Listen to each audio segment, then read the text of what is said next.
Do you hear me okay? Yeah? Okay. All right, well, welcome everyone to Uprising 413 on hashtag Black Lives Matter. The hashtag and the larger movement for Black Lives represent one of the most innovative and novel forms of uprising on the political scene today. Its unique originality is tied to the relation between, on the one hand, its origin, so specifically the particular historical context of the wave of police shootings of black and brown women and men, killings that have been captured so disturbingly on digital devices, mostly smartphones, right? The relation between that on the one hand, and on the other hand, the use of new digital media to protest and to spread the message of racial injustice. Now, last seminar, we spoke of the new role of social media in the Arab Spring in 2011, and the innovation associated with these new digital forms. Particularly Aurélie and Jesus and Rosalind were raising those questions. Well, with the movement for Black Lives, I think we are immersed and also deeply challenged, right, by a new form of movement that embeds a social media component, and here the term, I think, is puzzling, or the relationship is puzzling, right? Because the movement for Black Lives is not a social media movement, but it's more than a movement that uses social media somehow.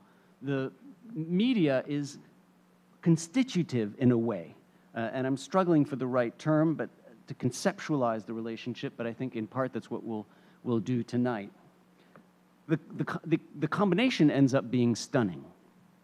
There's the materiality and the physicality, the deaths, the police shootings, the Black lives, and of course all of the physical protest, right, associated with the goals of the Black Lives Movement. And on the other hand, the virtual, almost invisible but pervasive nature of the hashtag and the social media. And it's this tension between what I had called the kind of the analog and the digital in the context of Exposed that I think we see here again, between the physicality of punishment and protest on the one hand, and the virtuality of protest and surveillance on the other. This tension is shaping, I think, this new form of uprising. Now, nothing could be more indicative of that than the fact that in preparing for this seminar, as we always try to do, we try to reach out to community members around Columbia University, and of course, there isn't a Black Lives Matter organization here at Columbia University.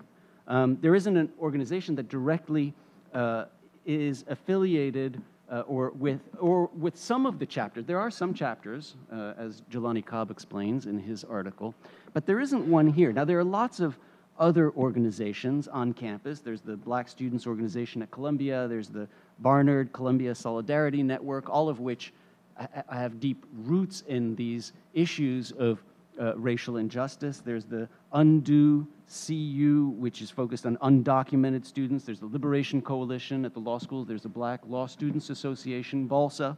But there isn't a chapter that specifically claims the name, right? And also at the national and at the local and at the national level, there are these other organizations, Black Youth Project 100, Asata's Daughters in Chicago, the Black Lives Matter Global Network, etc. But they somehow there's some remove from the hashtag that can't be appropriated in this way. Of course, it's a product of a number of factors, a certain amount of leaderlessness, intentional leaderlessness with different relations to leaderlessness in the different organizations, some more, some less. But there still is this avoidance of the charismatic leader model from the civil rights movement that would then kind of appropriate, that would then kind of appropriate the name in a leaderful way. And Professor Barbara Ransby at University of Illinois at Chicago has a really fascinating piece that we posted on the New York Times talking about the strong influence of the Black feminist and LGBTQ theorists and practitioners on the leaders of many of the movement for Black lives, which in part explains this, I think. There's a sense of non-appropriation that goes with this leaderlessness, right? No one can claim the hashtag in that way. There are questions of identity politics that are really important here. Who can use the hashtag? Who shouldn't use the hashtag, right? And there's this pervasiveness also of the injustices, of the feelings of injustice, and of the sentiments that mirrors the pervasiveness of the hashtag and its appearance at protests. I gave you a piece of paper here from a Pew research report center on the use of the hashtag itself, which is fascinating, shows a few amazing things. So for instance, at the 10-year anniversary of Twitter, they published a list of the most used hashtags related to social causes, okay? On Twitter, the most used related to social causes. The first one was hashtag Ferguson. The third one was hashtag Black Lives Matter, right? Giving you an idea of how frequently it's used. It's been used over the period 2013, 2016, over 12 million times on Twitter. And of course, there are these political vicissitudes of its use, positive and negative, often associated with a particular event, a shooting, or alternatively, sometimes with for the negative uses, for instance, when there's an act of violence against a police officer. But you'll see here, like, when is it being used? November 2014, when Tamir Rice was killed by the police in Cleveland. That's number 4. Or when the prosecutor announced that there were going to be no Ferguson indictments, right? In July 15, when Sandra Bland was found hanged in her cell in a Texas jail, or October 2015, when Bernie Sanders defended the Black Lives Matter in a debate. So there are these accentuations, and then of course these variations on when they're being used, how they're being used, and how it changes over the course of the different political events. So then how do we understand the uniqueness of the movement for Black lives as a form of uprising? And how does it relate to the other forms of uprising that we're studying this year? So to help us explore these issues, we're fortunate to have with us today 4 brilliant scholars and activists. And I'm especially happy that we have activists as well as scholars to think with us through this so contemporary phenomenon and this newest of uprisings. We're going to start, and I'll present our speakers in the sequence in which they'll be presenting. We will start with Shanelle Matthews, who comes to us from the New School now as their inaugural activist in residence, and who is at the same time Director of Communications for the Black Lives Matter Global Network. So at the New School, as the inaugural activist in residence, she's working alongside faculty and students to research and develop strategies that will significantly reduce anti-Black bias. She's the founder of the Radical Communicators Network, RADCOMS, an online and offline community of people working within social change and public interest communications who are committed to taking a radical approach to winning. Shanelle Matthews is also consulting for, among others, the Transgender Law Center and Black Youth Project 100. After Shanelle Matthews, we'll hear from Kendall Thomas, our own Kendall Thomas here from the Columbia, who is the Nash Professor of Law and founding director of the Center for the Study of Law and Culture. He's the recipient of many national and international awards for his work on race, on sexuality, and on law. He's one of the founders of critical race theory, very much a product here of many of the great thinkers at Columbia. Kendall Thomas, Kimberly Crenshaw, Patricia Williams, and he's the editor of the amazing reader, which I recommend to you all, called Critical Race Theory, The Key Writings That Founded the Movement. And of course, that contains a lot of his own writings. He's also a central contributor to another excellent volume, What's Left of Theory. He's also really written brilliant scholarship on neoliberalism, and in particular what he calls racial neoliberalism. He's also a founder of the Majority Action Caucus of the AIDS Coalition to Unleash Power and the AIDS Prevention Action League, and a former member and vice chair of the board of directors of the Gay Men's Health Crisis. After Kendall, we'll hear from Deva Woodley, Professor Deva Woodley, who's a professor of politics at the New School, a former fellow of the Institute for Advanced Studies at Princeton, 2012-2013. Deva Woodley is the author of The Politics of Common Sense, How Social Movements Use Public Discourse to Change Politics and Win Acceptance, which appeared in 2015 from Oxford. Deva Woodley has also published articles on the relevance of Iris Marion Young's work on solidarity for social movement organizing, and in collaboration with Kathy Cohen's Black Youth Project, has written the political efficacy of Black youth. And she's working on 2 books right now. The first is titled #Black Lives Matter and the Democratic Necessity of Social Movements, which is going to be an examination of the ways that social movements repoliticize public life in times of political despair. And the second is What We Talk About When We Talk About the Economy, a broad investigation of American economic discourse and its implications for politics and policy in the post-Great Recession era. When they are done presenting, we'll then turn it over to Elias Alcantara, who is going to give some reflections on the talks, intervene, and then help moderate the discussion today. Elias Alcantara is the founder of the Bronx Element Strategies, and we're delighted that he is a core member now of Columbia University's Center for Justice and doing absolutely extraordinary work there. Elias Alcantara served as Senior Associate Director of the White House Office of Intergovernmental Affairs as a liaison for local officials across the country. And at the White House, he worked on President Obama's My Brother's Keeper initiative that was meant to address persistent opportunity gaps faced by boys and young men of color and ensure that all young people can reach their full potential. That was the mission. Previously, Elias Alcantara served as U.S. Fellow for the Organization of American States and resided in Santiago, Chile for 2 years. So, without anything more, let me turn it over to Shanelle Matthews to start us off. Thank you, Bernard. Hi, everybody. Will you time me, or will somebody? Okay, great.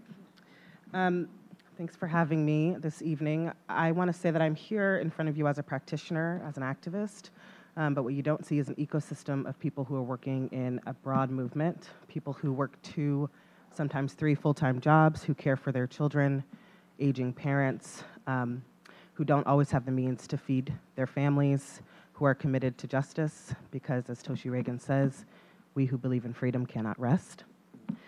So it's important that, I'm a person speaking on behalf of many people, and I feel privileged. I am privileged to be here, and I want to make note of that. As Bernard said, I serve as the Director of Communications for the Black Lives Matter Global Network. The Black Lives Matter Global Network is an organization that is fiscally sponsored with 8 staff and 40 chapters, 35 chapters here in the United States and 5 abroad. As staff, we serve as technical support people to the chapters. In that way, we provide daily assistance. My job is more or less to give instruction and support on message development, narrative strategy, digital strategy, things that fall under the purview of communications. And those communications often are the same as other nonprofit organizations might use in public interest communications, with the exception of persistent rapid response. And that is usually happening not just when people are killed and shot by the police, or shot and killed by the police, but also other forms of state-sanctioned violence. So our goal largely is to end systemic state-sanctioned violence against Black people. That doesn't just include interactions with law enforcement, but also we're referencing things like the Flint water crisis, when political officials knowingly harm individuals of the Black community. The Black Lives Matter Global Network is also different than the hashtag, though the hashtag precedes it. The hashtag came about in July of 2013, when George Zimmerman was acquitted for killing Trayvon Martin. This was a year before the Ferguson Uprising. where the hashtag and the movement was really catalyzed. It's important to make a note of the history and the chronology of this movement because that's often lost in the reductive way that the media reports about us, which is why I'm glad to talk to you guys tonight and kind of peel back the curtain of our work, which often gets lost in the reporting and in conversation around and misinformation and conversation. Just a little bit about me. I landed here at BLM almost 2 years ago after leaving the Sierra Club and the ACLU. I've been working in public interest communications for about 10 years. My work at Black Lives Matter is significantly different than my other work, though the hard issues of third trimester abortion, welfare reform, and environmental justice that I worked on before that do give me a lot of insight about how to deal with the day-to-day communications for BLM. And in my job, I have a support person named Miss Gee who works with our chapters. It's their responsibility to give technical assistance on the day-to-day with the chapters while I manage a lot of the narrative strategy and media relationships. In my job, I support our movement.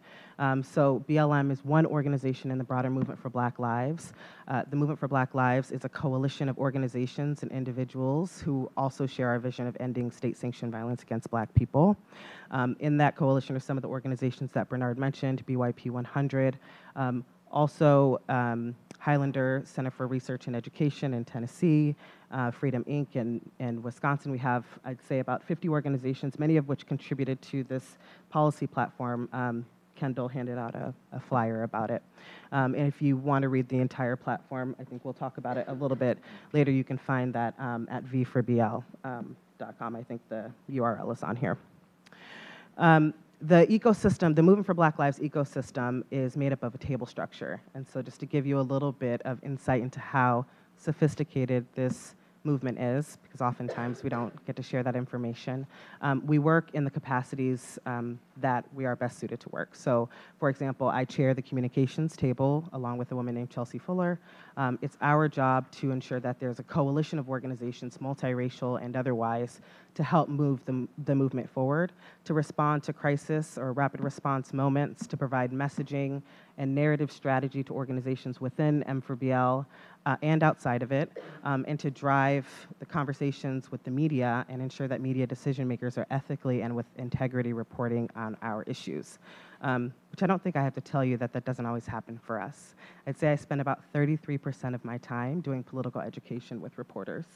I can't, I used to be a journalist. I actually was writing here 10 years ago in New York City with Women's E-News.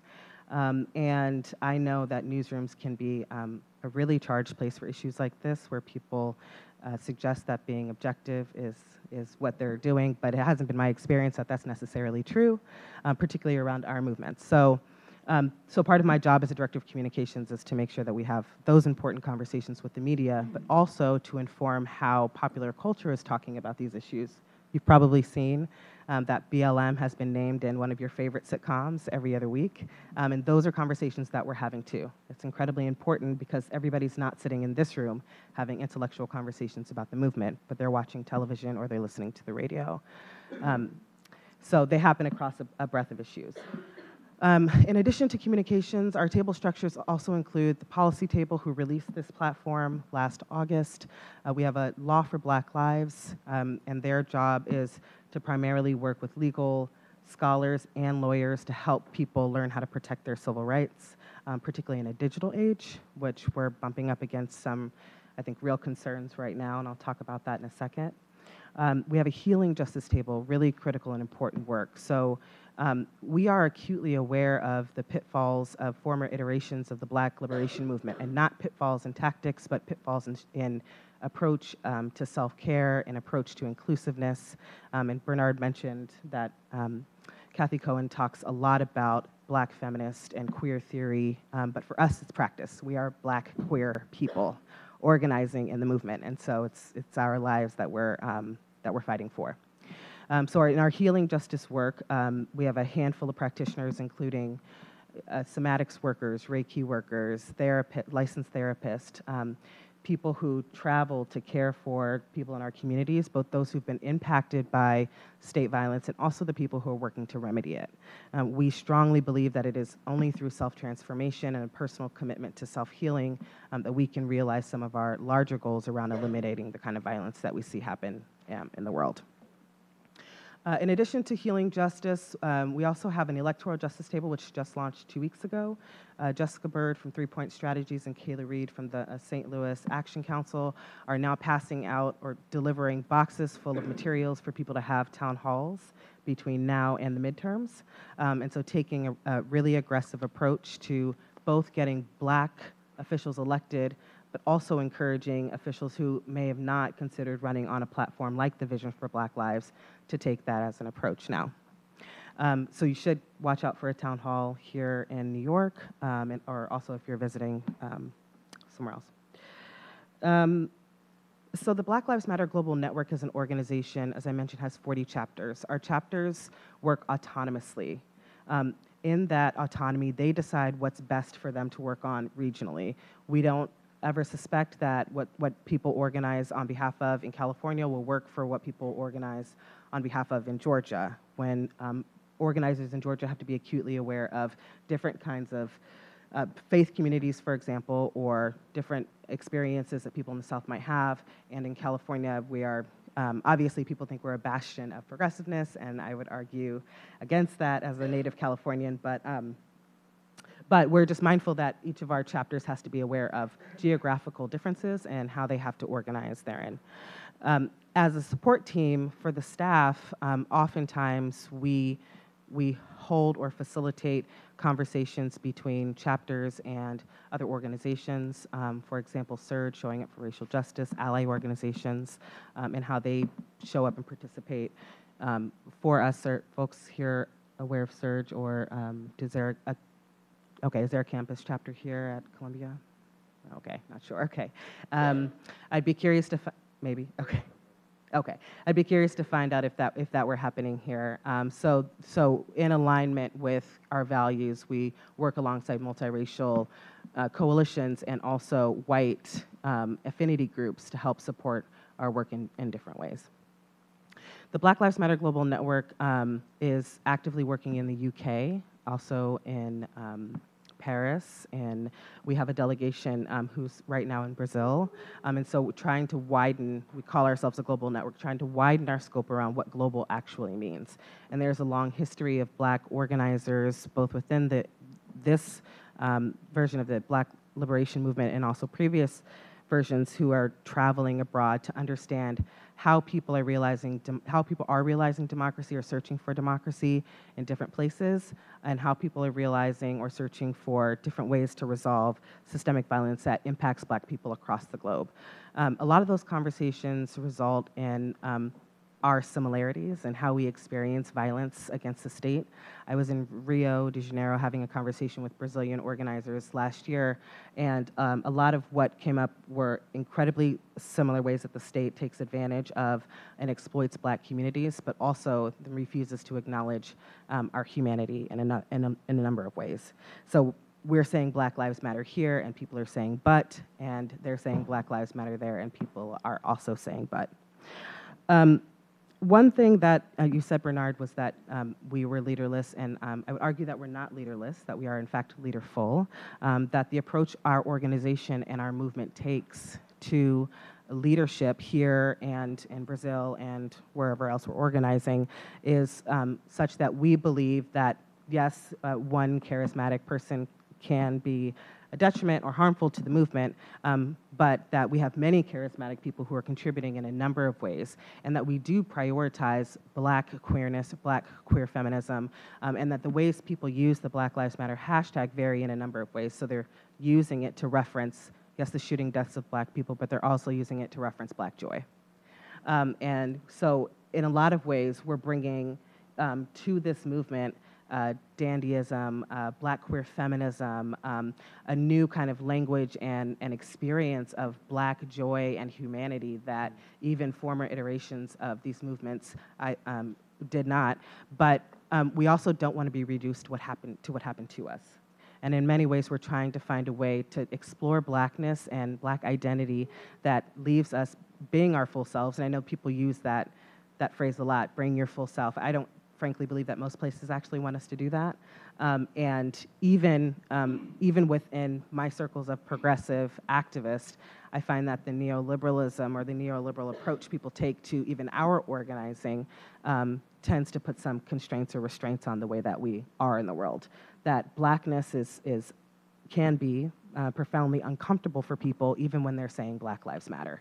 That we say Black Lives Matter and the actions that go along with that can be incredibly uncomfortable for people who haven't been submersed in Black culture or lived alongside Black people. And I'll give a couple of examples, but in my work doing this, I've even been surprised at, I think, my own approach and the differences to the approaches of the practitioners working alongside me. And so it's been a real lesson for me and for other folks to realize that just saying Black Lives Matter isn't enough, that becoming aware of culturally of how we organize and how that organizing may make other people uncomfortable or may force us all to sit with a level of discomfort that we didn't want to before is really, I think, what about realizing a true democracy is. It's most of us getting outside of our comfort zones. We also are, there's this idea that, so Black Lives Matter has been hugely embraced across the globe. Just to give you some numbers, we get about 1 million, I track our media, we get about 1 million hits a month in the media. That's compared to organizations I've worked for on issues who get maybe, I'd say 300 hits a month. So wading through that information isn't something that we do, but we try to suss out whether the sentiment around that media is negative or positive. It's typically because of the reporting that happens on it, it tends to be fairly negative. But I would also consider, I think, that much information spread about an issue, whether or not it's good or bad, for me, gives me some hope that people are having honest conversations about, well, not necessarily honest, but people are having conversations about it all over the globe, and it's reaching every corner. That also includes some level of co-optation. So you mentioned that maybe there was, that it could not be co-opted, and perhaps the hashtag can't be, though I'd argue that the Blue Lives Matter and the White Lives Matter crews are trying to do that in some ways. But co-optation does happen. I don't believe that there's any one right way for you to get free based on your own political identity or desires. But we are seeing people use and take the hashtag and say things that are homophobic or transphobic, which couldn't be further away from the approach that we've taken or what we believe. And so, in fact, actually, one particularly egregious group of people, anti-abortion activists, use the Black Lives Matter hashtag, co-opt it, to talk about, the most dangerous place for a Black fetus is in the womb, is what they say, and use that and say Black Lives Matter. So we're seeing a co-optation of it in different kinds of ways, and we're aware of those things and aware of the narratives that might string from those. But more or less what we're seeing is an embrace of what we've seen over the last 4 years, and we've just celebrated our 4-year anniversary in July, is an embrace of not just the hashtag, but of the words Black Lives Matter, which in and of themselves are an affirmation, which is hard to find in good messaging. Outside of social media, I'll just say a little bit about the communications work that we do. So I mentioned I work a lot on narrative strategy, identifying existing tropes about Black people and Blackness and Black identity that inform punitive legislation, harmful policing, dangerous interpersonal interactions between individuals. And my work is largely to significantly reduce that through the media. Which is incredibly challenging, as you can imagine. I've not met very many people who are sitting in an academic institution or a lab creating new rhetorical devices to talk about Blackness. The existing ones come a lot from old punitive reports like the Moynihan Report or legislation that was implemented during the Clinton era that really were predicated on longstanding tropes and beliefs about Black women, our sexuality, our ability to care for our families, our desirability, and whatnot. And so what we see, a lot of the tropes that you'll see come up when people are reporting on the shooting deaths of Black people or other state-sanctioned violence are pretty pernicious towards black people. I don't know if you all will remember, but when Michael Brown was killed, the New York Times said he's, quote, no angel. And so, and there is an artist, Deva's friend, Alex Bell, who's doing some excellent work on reframing those narratives and pasting them around New York City. But it's my job to keep an eye on how those narratives sway both public opinion and also legislation. Most recently, I'm watching and actively working on a campaign to get rid of a brand new FBI designation, Black Identity Extremists. So something that, that we should all be aware of, and I'm just raising a flag right now for anybody who's not, that this is incredibly dangerous, that the FBI has received a directive from Attorney General Jeff Sessions to identify a new designation of domestic terrorists, Black Identity Extremists. It is their theory that it is our demand for less violence against civilians by the state that is causing more violence by civilians against the state. And so it's an incredibly sloppy and lazy report. If you read it, it's full of errors and typos. It's embarrassing. But it's there, and what it will do is corral black organizers, and not just us. It's also animal rights activists who are being targeted. It's reproductive rights activists who are being targeted, immigration rights activists, and make our dissent a criminal act. We saw this happen with COINTELPRO, and we are raising a flag right now and letting folks know that if people don't pay attention, many of us will be arrested and thrown in jail. I just have a few minutes left, so I think what I'll just say a few more things about kind of our prophetic vision for the future, which we are still working on identifying. It is certainly a future that we've never seen before, but what we imagine is a world without systemic state-sanctioned violence, without systemic racism, transphobia, a world where black people can live freely and engage in a democracy free of obstruction by the state and vigilantes. And our organization is committed to abolition as a practice, abolition of prison systems, abolition of deadly policing systems whose roots are in catching enslaved slaves. And we're also committed to building a future where black children can experience joy without threat of being profiled by the police, can go to school without school resource officers harassing them, and where black families can exist in a multitude of ways. So I'm excited to be here today. Thank you so much for having me. I feel like I have so much I could share with you all tonight. I'm looking forward to our discussion. Thank you, Bernard.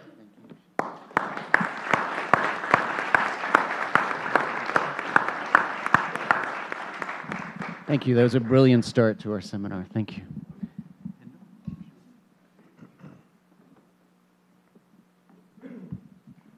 Good evening, everyone. I'm very happy to be sharing this time with these extraordinary younger activists and scholars. And what I'm going to do is focus not so much on the digital discourse of the movement for Black Lives, which Bernard started talking about in his remarks, although I do want to say, and it's one reason I brought these, that I think all of you should spend some time on the website of the Movement for Black Lives. I think that the political education that they are offering in any number of languages to people who can find their way to that website is an extraordinary one. And in fact, I've decided that the next time I teach my critical race theory seminar here at Columbia, the entire semester will be devoted to a critical engagement with that website. So I urge you all, if you do nothing else after you leave here, to look at that website.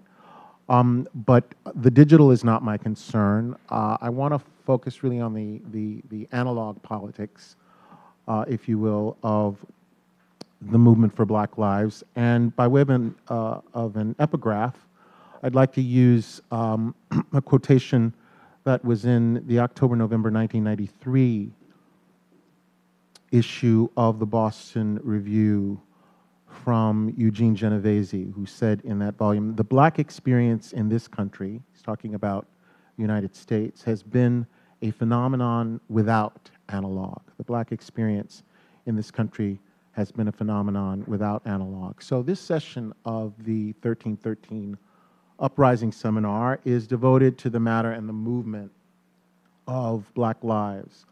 It's obvious once said, however, that the animating preoccupation of the social movement, which is rallied around the slogan hashtag Black Lives Matter, is in fact not Black life, but Black death. Or in the words of Fred Moten, the relation in these United States, as elsewhere around the globe, between blackness and death. The movement for Black lives is a coalitional mass mobilization, a movement of movements, as Shanelle just told us, against the many ways in which, to paraphrase Jared Sexton, Black social life is lived in and in relation to social and real death. We might say then, and this is my tentative thesis, that Black Lives Matter is an Afro-pessimistic social movement whose modes of analysis and action start from a recognition of and a resistance to the constitutive and continuing character of anti-Blackness in this country. The movement for Black lives both reflects and responds then to the disenchanted realities of Black experience and existence in 21st century post-civil rights America along at least four distinct paradigm-shifting dimensions. And I want to frame these. I'll just read them to you so that you know where I'm going.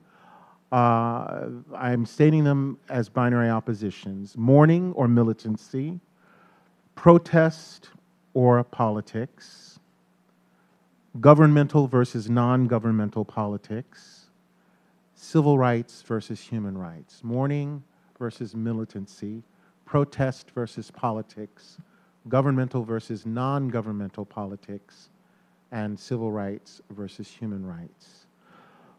For me, the extent to which Black Lives Matter not only advances a new vision of social movements, but embodies a new activist structure of feeling.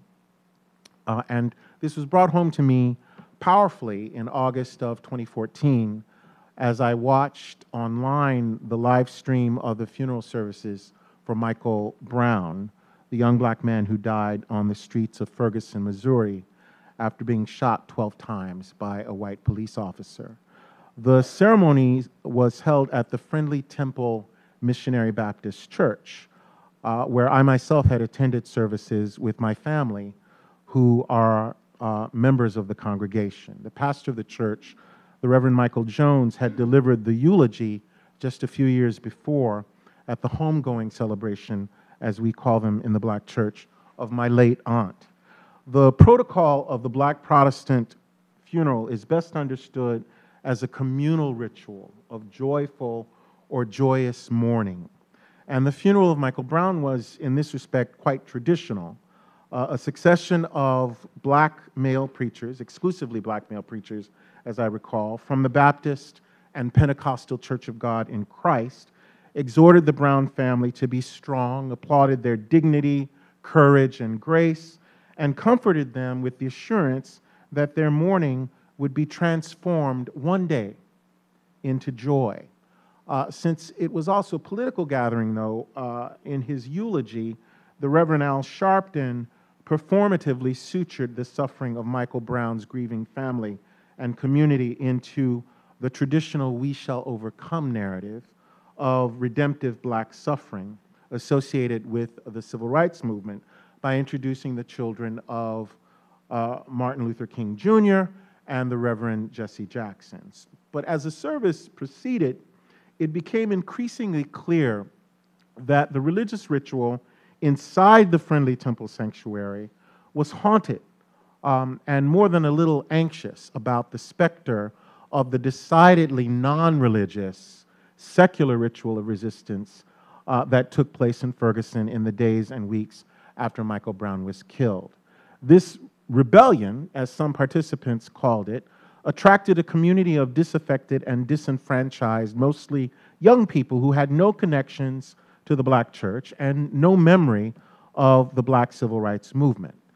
This was a generation of young African Americans who rejected appeals by the Black religious leaders to refrain from, as one of the speakers that day said, inappropriate behavior and police sirens, and instead, quote, prayerfully and full of faith, allow the St. Louis County Police Department and the FBI's investigation to be completed, unquote. So the mobilization of the Black street, if you will, in Ferguson, and the street-based activism of Black Lives Matter offers a model, to me, of a distinctively secular Black politics, of a distinctively secular militancy against religious mourning or the mass practice of militancy as mourning, of mourning through militancy. And I take this notion from an extraordinary essay, which is about 3 decades old, that appeared in October, authored by my friend Douglas Crimp. This vision of social movement directly challenges the intersecting pietistic Christian narrative of life after death, the story of resurrection, suffering, the suffering of Black life here, the resurrection of Black life in the hereafter, and the quiescent civil rights narrative of reliance on the state, with the secular counter-narrative rooted in their disenchanted world, in the disenchanted world of Black social life as death. Protest or politics. In her blog post, Deva Woodley recounts Barack Obama's criticism of the movement for Black lives for failing to realize that, quote, once you've highlighted an issue and brought it to people's attention and reached a point where elected officials or people who are in a position to start bringing about change are ready to sit down with you, then you just can't keep yelling at them. This was then President Obama. For President Obama, the value of social movements and activism is to get you at the table, to get you in the room, and then to figure out how is the problem to be solved, right? So this argument is an argument that has a long pedigree, which can be traced to the influential 1965 essay, From Protest to Politics, written by Bayard Rustin, the brilliant gay Black organizer behind the 1963 March on Washington. In that essay, which appeared in Commentary magazine a few months after the passage of the landmark 1964 Civil Rights Act, Rustin suggested that the classical phase, that was his term, of the civil rights movement was coming to an end. It was time, he contended, to shift from protest to a conscious bid for political power. So you'll see in this formulation, protest is what the powerless do, and politics is what the powerful have, right? Rustin noted approvingly that in the South and elsewhere, direct action techniques are being subordinated to a strategy calling for the building of institutions or power bases. In short, what began as a protest movement, he goes on to say, is being challenged to translate itself into a political movement, above all through the vote and through mass membership in, yes, the Democratic Party. The movement for Black Lives came on the national scene at a moment in our national life when the liberal, multicultural nationalist vision of the nation's first Black president had attracted the support of the overwhelming masses of African Americans and of at least 40% of white American voters. Notwithstanding the electoral success, not once, but twice, of our first Black president, however, when President Obama stood on the Washington Mall exactly a year before Michael Brown was murdered, to address the thousands of Americans who gathered there to celebrate the 50th anniversary of the 1963 March on Washington, Black unemployment was actually higher than it was when Martin Luther King Jr. gave his I Have a Dream speech in 1963. Indeed, by some measures, during most of the Obama presidency, the material conditions of Black lives were worse than they had been 50 years before, and certainly the epidemic of violence against Black bodies was much more visible in the national consciousness than it had been in many decades. The movement for Black Lives Matter then has understood that the boundaries that Black and other political elites would draw between protest and something called politics rests on a false distinction. The membrane between protest and politics is and must of necessity remain porous for a racial justice movement that seeks not merely to reform, but to transform power relations in the United States. In a United States that for many African Americans is a failed state, to use Lisa Miller's phrase, Black social movements cannot not deploy protest and politics, whether separately or together. The third opposition is between governmental versus non-governmental politics. As we've seen for Obama, as for Bayard Rustin before him, real politics happens only in and through the state. Politics becomes synonymous for the making and execution of formal state policy and is governed by protocols of political and economic rationality. What interests me about the movement for Black Lives, to borrow a formulation from Michel Fair, is that it is neither apolitical nor governmental. Right? Fair has written that what non-governmental activists, such as the activists in the movement for Black Lives, have in common is that, quote, they are driven by a shared determination not to be governed thusly. In other words, what specifically concerns non-governmental activists is not who governs, who is in charge, for whose benefit, and to what alleged end, although that's not irrelevant, but rather how government is exercised. For Black Lives Matter, what renders the government of Black people intolerable is its pervasive violence. This is from the website. The violence inflicted on Black communities goes far beyond police brutality. It can be seen in the continual suppression of our history, the exploitation of our culture, and the reality that many of our people live in communities that have been systematically denied resources and jobs. The violence includes inadequate health care, dirty water, failing schools, and a lack of resources. Every day, we contend with the indecencies of racism and poverty, which wear on our spirit and make our communities more vulnerable to state violence and fuel community conflict. These varying forms of violence are perpetrated by government and corporate institutions and actors at both the local and national level. Many years ago, in an article on an organization, a movement in which I was involved, ACT UP, Stanley Aronowitz noted that one of the distinctive hallmarks of ACT UP's activism was that it recognized that the styles appropriate to modernist political combat do not apply to sexuality and its vicissitudes. Much the same might be said about Black Lives Matter. There's an engagement with questions of policy. There is an engagement with the state, but there's no ambition to be the state.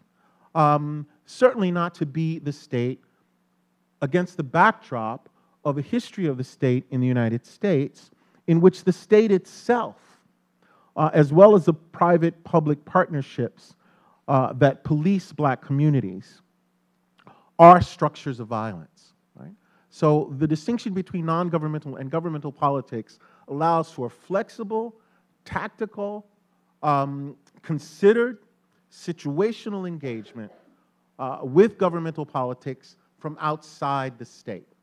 Right? Finally, I'd like to address in the 2.5 minutes left to me a fourth feature of Black Lives Matter, which has to do with the opposition between civil rights and human rights. In a celebrated article written, I think, published in Dissent magazine, a short but celebrated article, our own Fred Harris pointed out that one of the features that distinguished the Black Lives Matter movement was its insistence that what it was demanding was not civil rights, not the civil rights of citizens, but the human rights of persons. And if you read the website, the subject of Black Lives Matter is not the citizen, but nor even the individual liberal person, but black people, right? The language is a discourse of black people and black communities. I think this flows from the recognition of the ways in which a violent American state has, in this postmodern, post-racial moment, weaponized black bodies in ways that undermine the very possibility of the political friendship that would allow us to call ourselves members of a shared political world and citizens of a shared, imagined national community. In this regard, I think that Black Lives Matter, in a way, turns the following passage from Hannah Arendt's Origins of Totalitarianism on his head, the extremely problematic passage that I'm about to read. Arendt, for those of you who know this third part of the book, wrote critiquing the utility of human rights. If a Negro in a white community is considered a Negro and nothing else, that is to say, merely human, he loses, along with his right to equality, that freedom of action which is specifically human. All his deeds are now explained as necessary consequences of some Negro qualities. He has become some specimen of an animal species called man. Much the same thing happens to those who have lost all political qualities and have become human beings and nothing else. So Arendt is offering here as an example of the limits of human rights discourse. All right, my time is up. I don't even know how to. The reason I'm not talking about, baby, can you help me out? No, Shanelle's like, come on.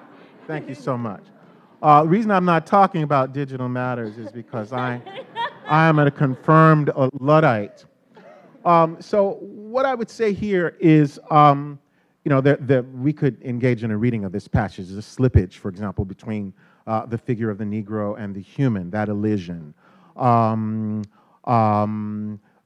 ways in which Arendt falls constantly into the dark hole, as it were, of race, in an ability to see the Negro who can lay claim to simple humanity, not Negro-ness, but simple humanity. But that's for another time and day. But it seems to me that in laying claim to the discourse of humanity and the rhetoric of human rights, Black Lives Matter realizes that, to borrow a formulation from Jacques Derrida, that we need human rights even if human rights are not enough. But we need them not so much for black people, right? The claim by black people of their humanity at the end of the day is not a question of rights, right? The utility of the appeal to humanity is an appeal to the dehumanity, the inhumanity of non-black people, right, whose identity and existence depends on anti-blackness, right?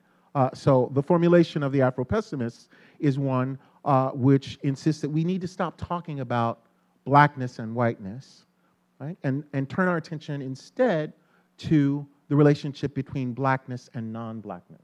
It's a complicated set of moves, and I recommend that work to you. But the essential point is, what if the humanity in question is not the humanity of the members, the activists in the movement for Black lives and the communities of which they are a part, but the humanity instead of the non-black communities who are both the perpetrators of and the beneficiaries of anti-black racism, right? Black Lives Matter says, we believe in elevating the experiences and leadership of the most marginalized black people, including, but not limited to, those who are women, queer, trans, femmes, gender non-conforming, Muslim, formerly and currently incarcerated, cash poor and working class, disabled, undocumented, and immigrant.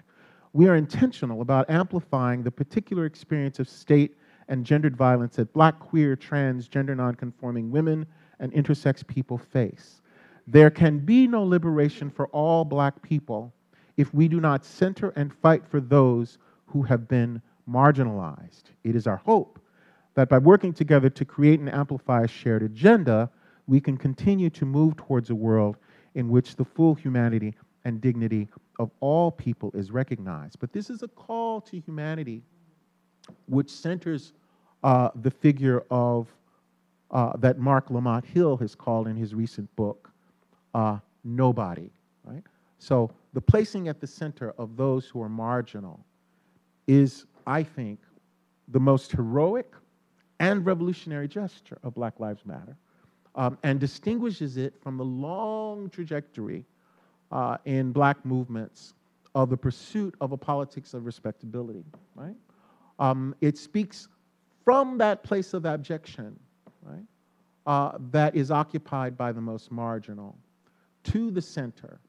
And that is its power, and for me, its promise. Thanks.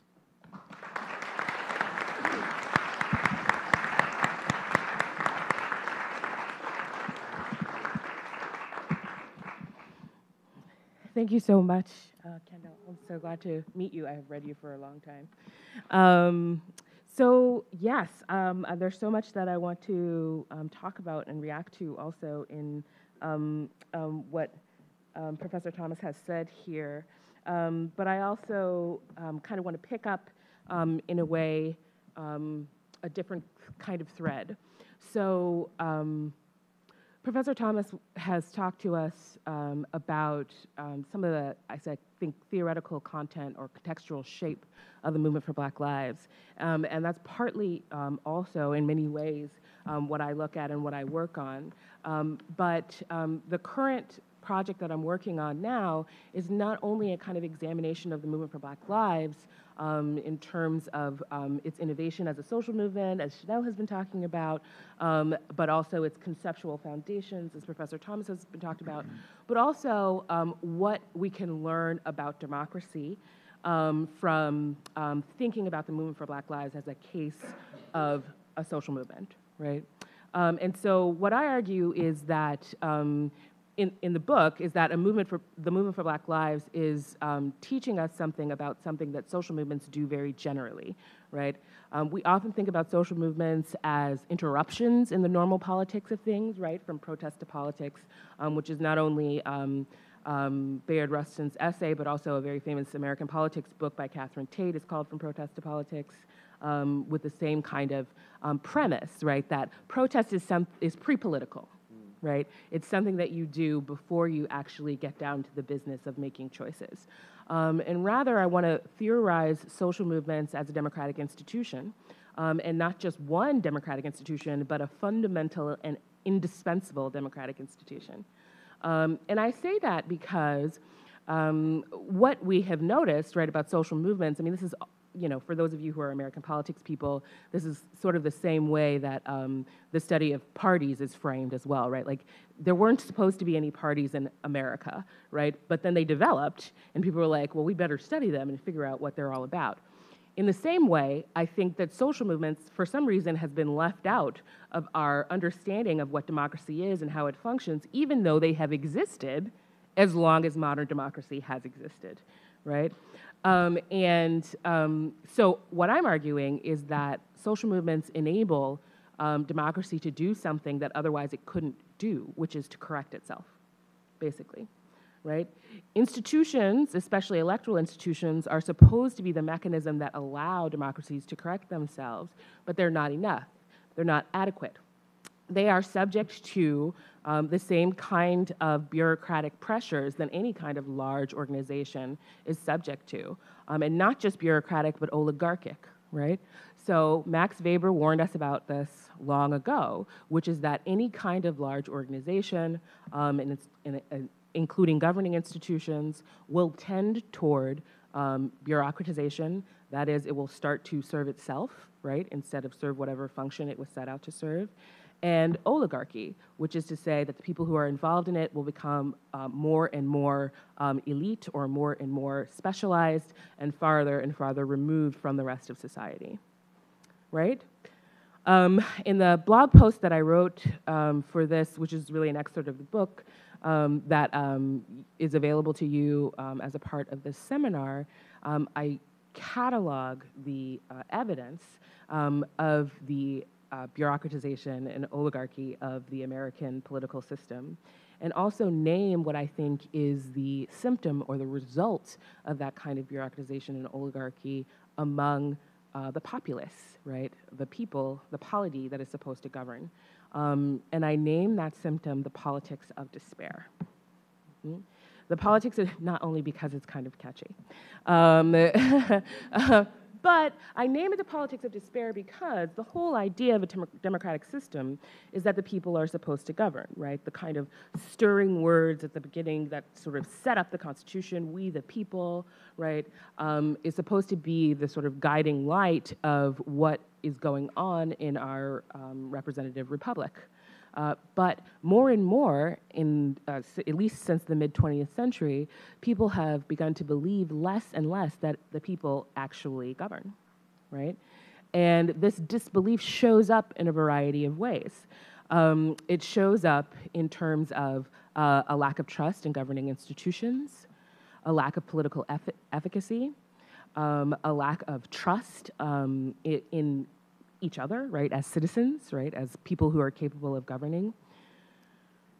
And it shows up in the vast, or one of the things that leads to this is the vast social and economic inequality that makes us feel and indeed makes us act in stratified ways politically, with those who are wealthier and better educated participating at rates that are quite a bit more than those who are not wealthy and who are less educated, right? And it's even the case that when people participate who are not wealthy and who are not sort of necessarily traditionally educated, even when they participate at higher than normal rates, they're less likely to be responded to by officials,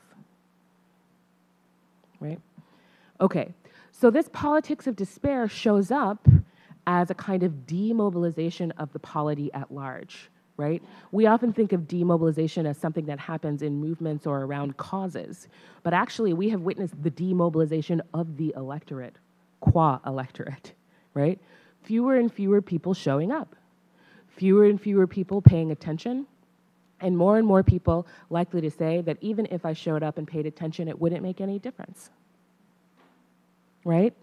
We often, because we are in a kind of liberal and very individualistic frame of mind, and even a sort of neoliberal moment, which kicks that up to 1,000, right? We often talk about that as apathy, right? As a personal character failing that people suffer from, right? They're apathetic. What we need to do is get them excited, right? They'll be personally excited, and then they will personally walk themselves to the polls or, you know, start reading the newspaper every day.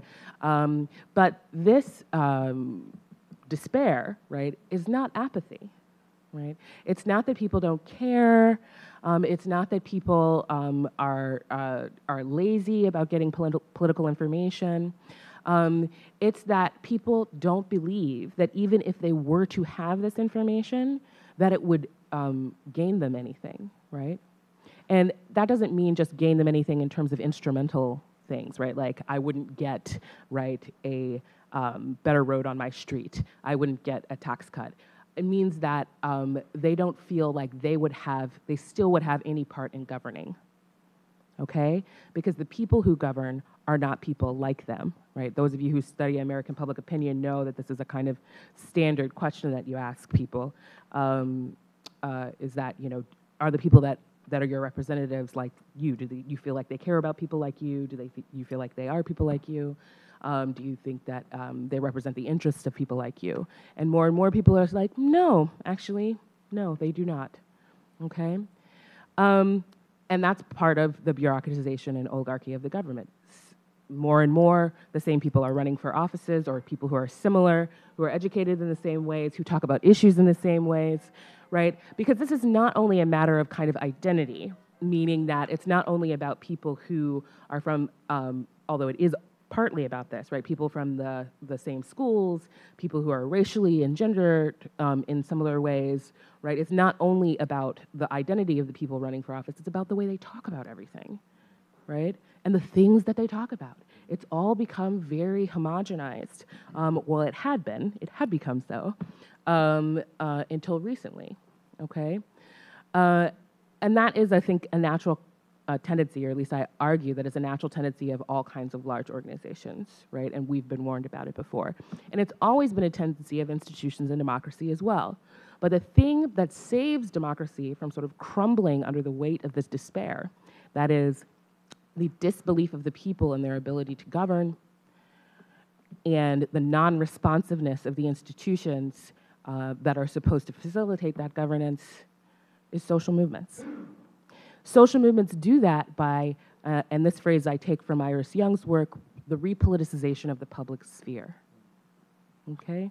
The repoliticization of this public sphere is basically the idea that social movements remind people that they're citizens and what citizens do, right? Because in times of politics of despair, people forget, okay? And I don't say that lightly. I know, I mean, many of you might have sort of gone through this, especially in the kind of last year. Not only the idea that people don't feel efficacious in terms of learning about politics and participating in politics in various ways, but also that people had started to associate less and less, right, in terms of talking about politics, doing politics. This is the whole bowling alone story as well, neighborhood block clubs, all of this stuff. And one of the things that I noticed in the aftermath, this time last year, right, one of the things that I noticed this time last year in the aftermath of the 2016 election was that people kept reaching out, right, in a kind of very rusty way to other people, right, people they might not even know well, to say, what can we do together? What should we do together about this? What are we going to do together? That is the first question that a democratic citizen asked, and it's one that we had stopped asking each other, right? As a matter of habit, as a matter of our social and political culture, okay? Now, that's not to say that there aren't always activists, right? There are always activists in our midst, thank goodness. But in terms of ordinary people feeling that part of what they should be asking each other is, what should we be doing together? What is it that we can do together? That had fallen out of our social and political culture, okay? And social movements are a chance to put that back in. Yes? Okay. What else do I want to say about the repoliticization of public life? Oh, I should tell you how the social movements do this. It's not just by existing. There are 4 things that social movements do, right, or 4 methods by which social movements repoliticize public life, okay? And actually, I take these terms mostly from the American pragmatism, right, the theory of American pragmatism, okay? So I talk about these 4 things. Social movements have what Dewey called pragmatic imagination. They participate in democratic experimentation. They exhibit and remind other citizens how to be socially intelligent.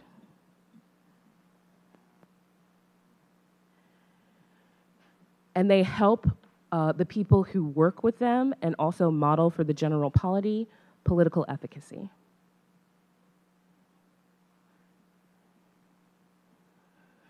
The Movement for Black Lives brilliantly executes all of these things in very innovative ways. And I think that you can't make too much of the innovation of the Movement for Black Lives, right? So I think that even beyond, and this is sort of touching on what you said, Professor Thomas, is that even beyond a kind of juxtaposition between civil rights and human rights, there's a kind of humanism. Like there's a turn, it's way beyond, I think, the liberal individual, right? I think that the Movement for Black Lives represents a turn away actually from neoliberalism, right? And I don't mean that in a kind of shallow sense in that people talk about all the time like neoliberalism is bad, like for all these reasons, and let me tell you Let me show you why, right?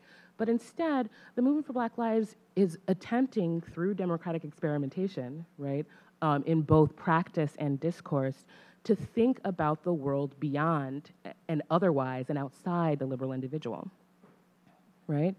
And why do I say this? So, as Shanelle talked about, they're experimenting with new rhetorical devices, right, to talk about Blackness and what that is, and in doing so, are also finding new ways to talk about, indeed, and this touches directly on humanness and what that means and how we should value that, okay? But not only that, not only humanness and Blackness, but also citizenship and what that is and what that should mean, okay? And this is in a variety of ways. It's not just about bringing up new issues, for example, abolition, right, like sort of prison abolition, but in order to even understand the idea of prison abolition, right, in a more than a kind of top-line way, like abolition of police and prisons. In order to understand that concept, the Movement for Black Lives has had to develop rhetoric, right, and they're building on a movement that had already existed, of course, right, a prison abolition movement, but have popularized it in a way that it had not been before. And in order to do that, they developed language about safety, right, and what it means to be safe, right, and ways for people to conceptualize and visualize, right, one, the brutality of policing, or often the way that police forces are brutal, and the idea of, and the ways that the idea of putting people in cages is maybe not a great idea, right? But also reconceptualizing safety itself, right? What does it mean to be safe? What does it mean to feel safe? In one of my first encounters, I'm doing a lot of interviews for this book, and in one of my first encounters with someone who was organizing for the movement and talking about abolition, they asked us in the room to do an exercise. And they said, think about a time, so I'm gonna do this exercise with you as well, okay? Think about a place, right, in your life where you feel safe, right? Think about somewhere, an actual place where you feel safe. What's with you, right? What does it feel like? Are there other people there? Is there music playing? Do you have your safe space there? Mm-hmm. Do you feel like everybody's like, yeah, it's great. Yeah. Who in this room has a safe space where there's a cop?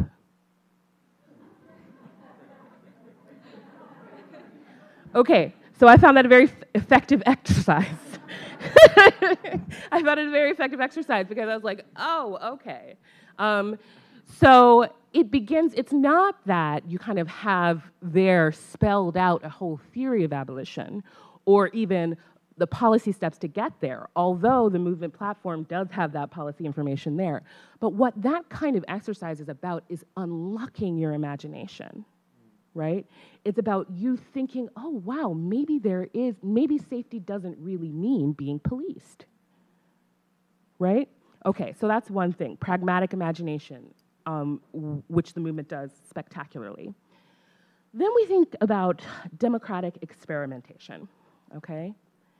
And this is happening in a variety of ways as well, okay? And we can see this with the organizational structure of the movement. So Shanelle, I'm not keeping time, so I hope somebody's doing that.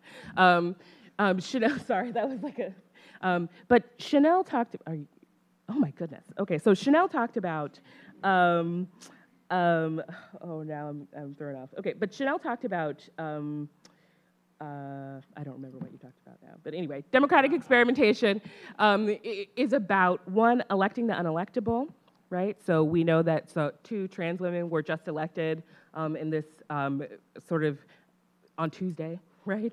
On Tuesday this year, right? After the Tuesday we had last year, right? But it's also a kind of thinking about things as political that we haven't thought about. Oh, the organization of the Movement for Black Lives, that's what I was talking about. Okay, so the table structure is also a form of democratic experimentation, okay? This is really interesting because we often, especially in the study of social movements, we think about things as either non-hierarchical or hierarchical, right? Instead, the Movement for Black Lives is decentralized, right? But there is hierarchy. Yeah? Meaning that the table structure is that people are in tables with other people who share their expertise, and those people in those tables discuss issues that are relevant to those tables, and then talk to the other people whose it's loud talking, talk to the other people whose expertise, right, is also touched, right? So many issues will have multiple tables who are involved in thinking about and talking about them, and then make decisions, right? Sort of based on what everyone has talked about and said, right? So that's a different structure of leadership, right? But it's absolutely one that comports with an idea of democracy. Okay, really quickly, last after democratic experimentation is social intelligence. This is really interesting because the Movement for Black Lives has done a lot to make intellectual discourse popular, right? While also adding to and filling out the definition of intellectual discourse. So for example, intersectionality, right? If you do a kind of Google search, right, a Google Trends search for intersectionality, which is a term that's been around in the academic literature, as you all know, as people from Columbia, right, since the 1980s, okay? No one used it. No one. 2014, everybody used it, right? The movement inserted that into our popular culture. Another one is self-care, right? That Audre Lorde quote, you've seen that meme, right? Audre Lorde wrote that in the 1980s, okay? But now it's all over the internet. The movement did that. I don't think I have any more time.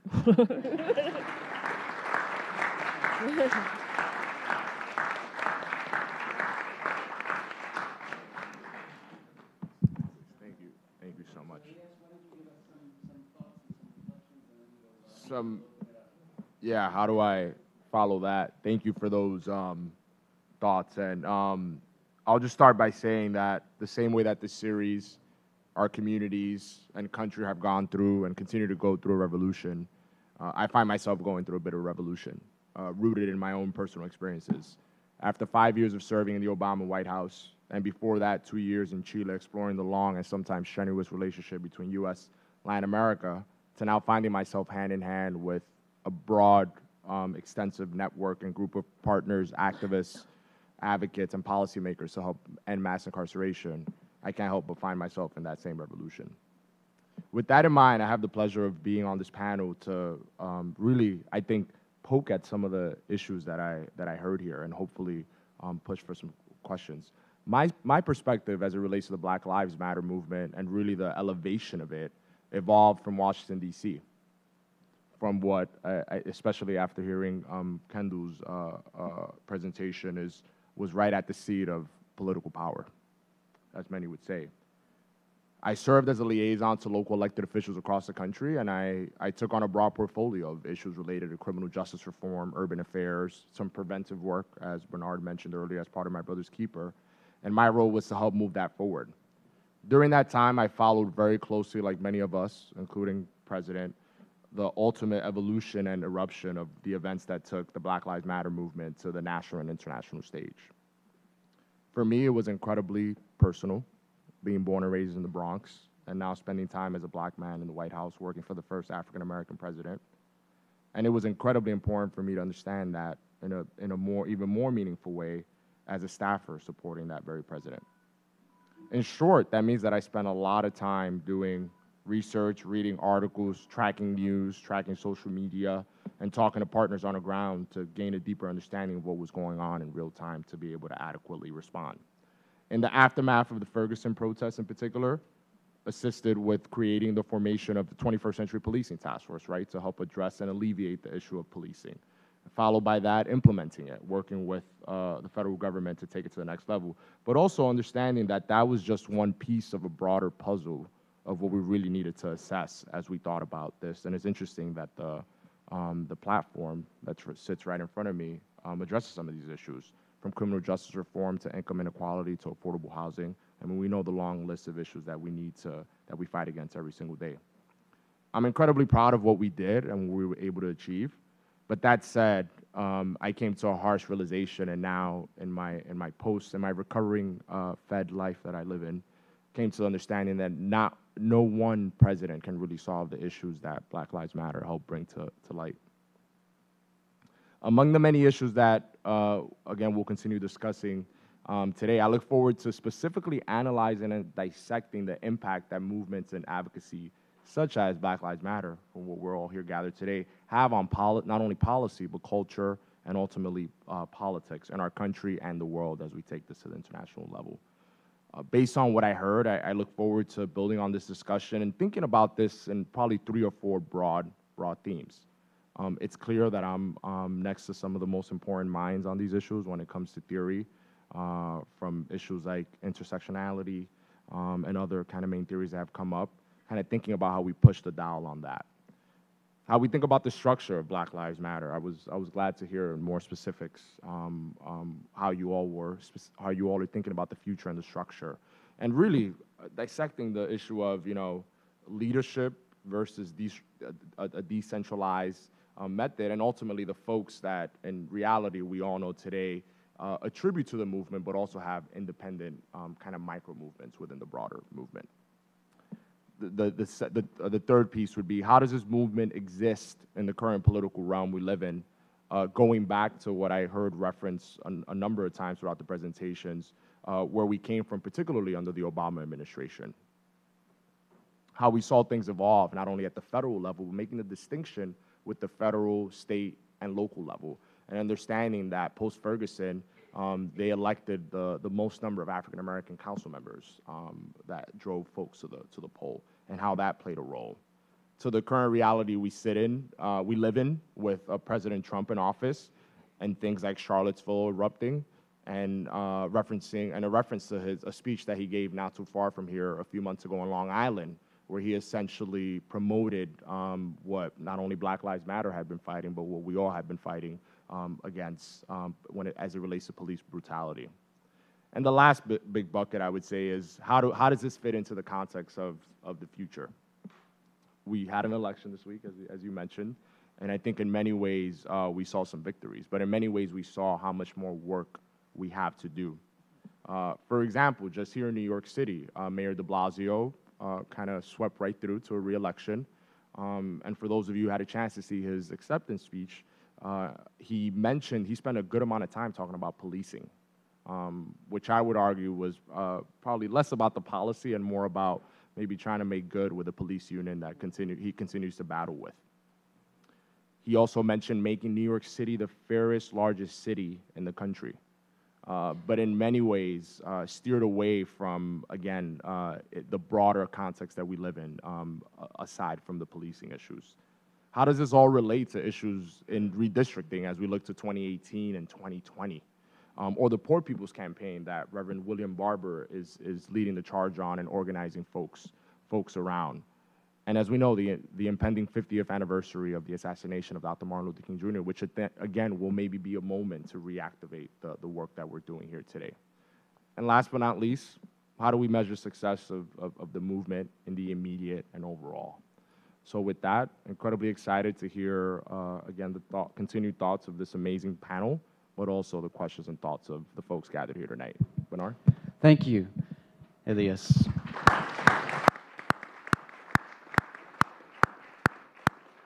All right, well, those have been 4 remarkably rich presentations. I think they've nourished us with an amazing array of questions, from the structural questions that Shanelle Matthews was talking about, the table structure, right, and the organized nature of these movements, which I think Kendall Thomas, when he talks about it as a movement of movements, right, really captures something that I think maybe that's what I was trying to get at, right? That's the right formulation, I think. It's a movement of movements, right? And the monitoring, Shanelle's discussion of the monitoring of all of the media hits and the attention is fascinating, and it shows a level of organization that is truly remarkable.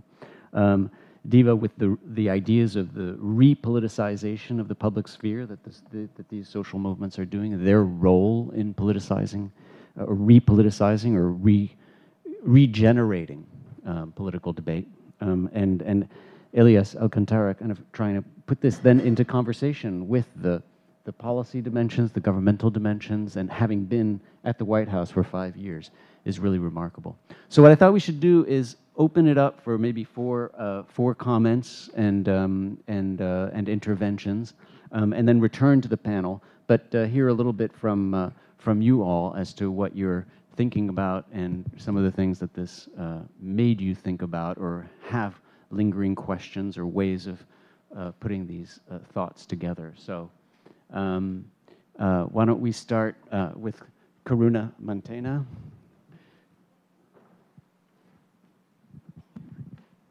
I just had, thank you so much. This was really a wonderful set of comments.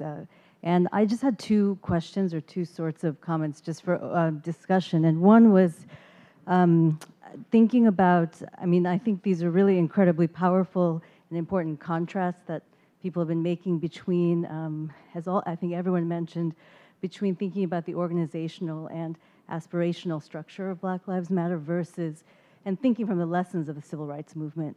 And as we said, this next year will be another important year to reflect on that legacy.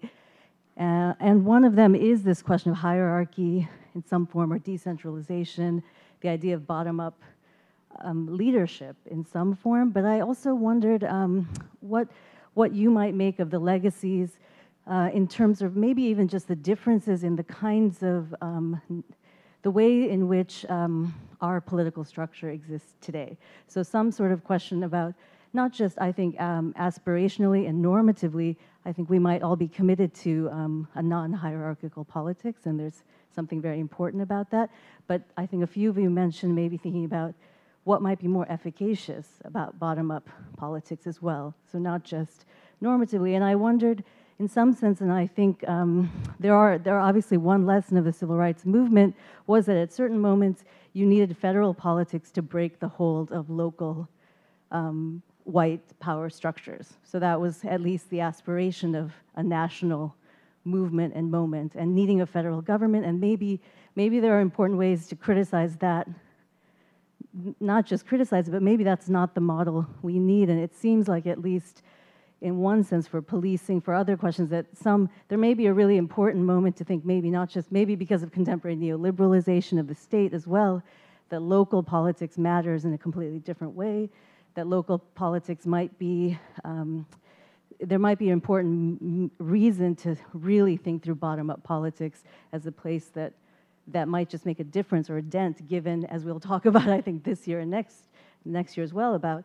you know, the state, what the state is today, its counter-revolutionary nature, that it's very hard to revolutionize the state, or a top-down model is both maybe dangerous, maybe, you know. But so anyways, I just wanted to maybe hear more about whether that's a model, what people think of the challenges of that, and maybe also the promise of actually what local politics might mean. And I just want to have one quick, just very small, and this is not as, in some ways maybe seems less important, but to me, one of the most powerful legacies, or at least in the thinking of Black Lives Matter, was also as a form of protest tactics. So I thought, and it made me think of both the symbolic message of hands up, don't shoot, or the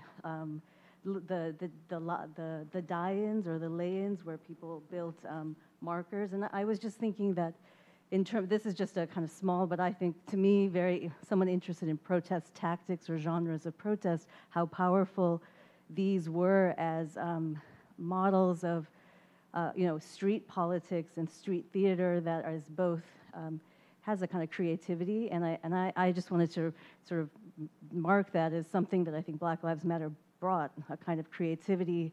And I think what made those kind of protest tactics really powerful was they were silent. And there is something I think really powerful about kind of making militant silent gestures, and it just reminded me that Occupy had some of this thing, and that might be something else to think about what works as kind of street politics. Right, yeah. And yeah, of course, there were like lots of dimensions of the relationship between Black Lives Matter and Occupy, which are really interesting in terms of these questions of leaderless or full, leader full, leaderless, but also in terms of the theatricality. And you were talking about the dandyism also, right, Shanelle? Okay, Jesus, you're next. Yes, thank you very much. So just let me begin by thanking you very much for this magnificent, fantastic panel, the amount of ideas that you've been sharing. One thing that happens when you write a sentence and you eliminate the spaces between the words is that you cannot read it silently. You have to read it aloud. And then when you put a hashtag to it, it becomes like, you know, the necessity to read it aloud and to put it in the mouth rather than in the mind becomes extremely important. And that's one of the virtues of hashtagging, perhaps, is that doing that. I was wondering just about this formal question of reading aloud, and about what does this reading aloud means when you wonder, when you ask, at what scale does social, so does the repoliticization of the public sphere happen? And we were talking about bottom-up politics and leaderfulness and so on. And I would like to bring in one of the readings that we had for the seminar, and one reading that some of our students have been writing about, which is Ta-Nehisi book, Between the World and Me, which is a conversation. It's a conversation between a father and a son, or rather than a conversation between a father and the son, is a discourse of a father making aware the son of what is going on with his body, with the vulnerability of his body. And that seems to me extraordinarily interesting, to talk about scale, about these kind of conversations, and whether this question of leaderfulness is in a certain way the ability to put the hashtag in the mouths of individual people who can actually produce discourse that engages individually, not collectively, not in general, but individually in this sort of politicization. So I was just asking, so at what scale does uprising happen, and at what scale does the repoliticization of the public sphere happen? Great, thank you. Nadia, could you take that mic right there and just pull it off? There you go, and turn it on. You'll need to turn on the switch, Nadia. I don't know. Yeah, it's fine. Okay, good. So thank you very, very much. I don't want to reiterate, but this was truly great. Deva, your presentation was for me very inspiring, also for another reason beside your project that has to do with Black Lives Matter, but another one that is the rethinking about democracy, because we have spent decades about reducing democracy to a opaque proceduralism, and identifying it with the state, organizations, and institutions.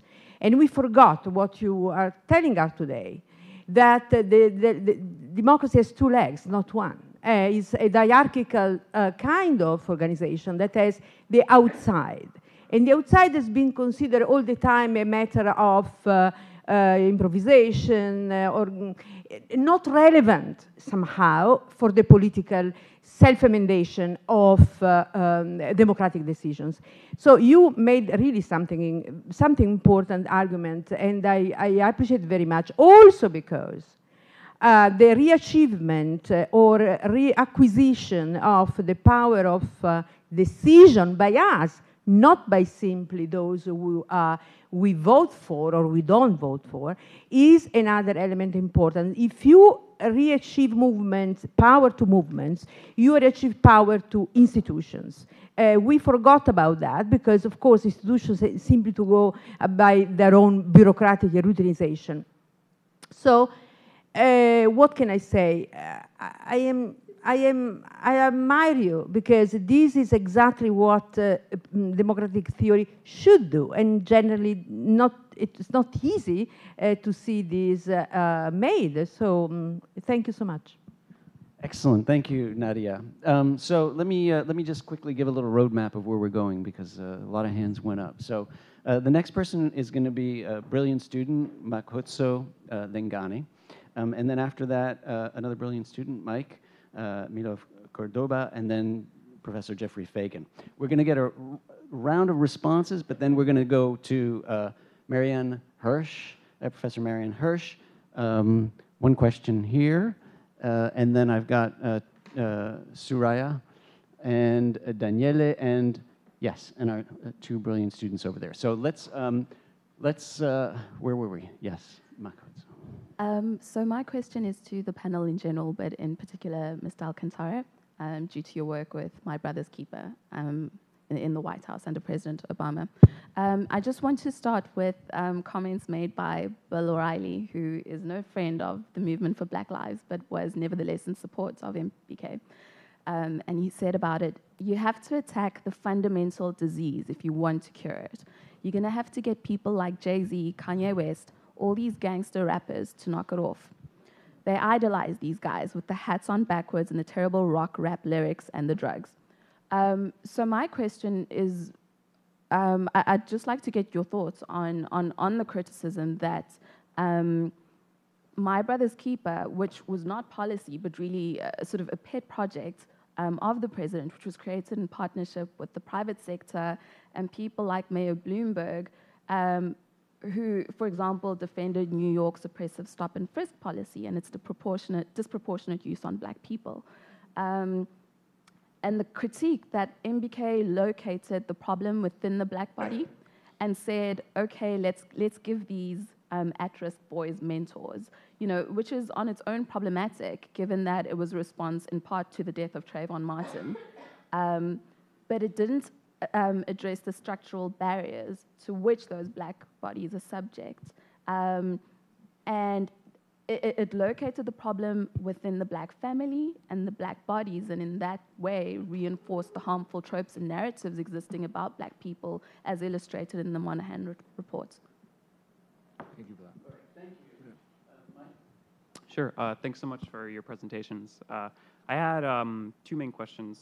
First one directed to Professor Woodley. I had a question about whether right-wing movements can address politics of despair. So you can make a case that a movement like the Tea Party addresses a certain kind of despair for a minority of the population on the criteria you listed, like civic. There was a revitalization of civic engagement. There was an element of pragmatic imagination to remedy ills that have gone overlooked, even if those are status harms and not material harms necessarily. And there was an element of democratic experimentation as well. And so how do we think about a movement that maybe addresses a politics of despair for a certain population or a subset of the population, but is still broadly bad for democracy? And the second was for Professor Thomas. Just for picking up on what you said at the end of your presentation, if part of what is at stake in the movement of Black Lives is a reconceptualization of non-Black humanity or a humanity that doesn't rely on Blackness, how do we think about this project or invite it into the project of the movement for Black Lives without displacing the figure of the nobody from the center? Or to put it differently, how to think about non-Blackness within the movement without betraying the broader intersectional way the movement reasons and organizes from margin to center. Thank you, Mike. Jeff Fagan?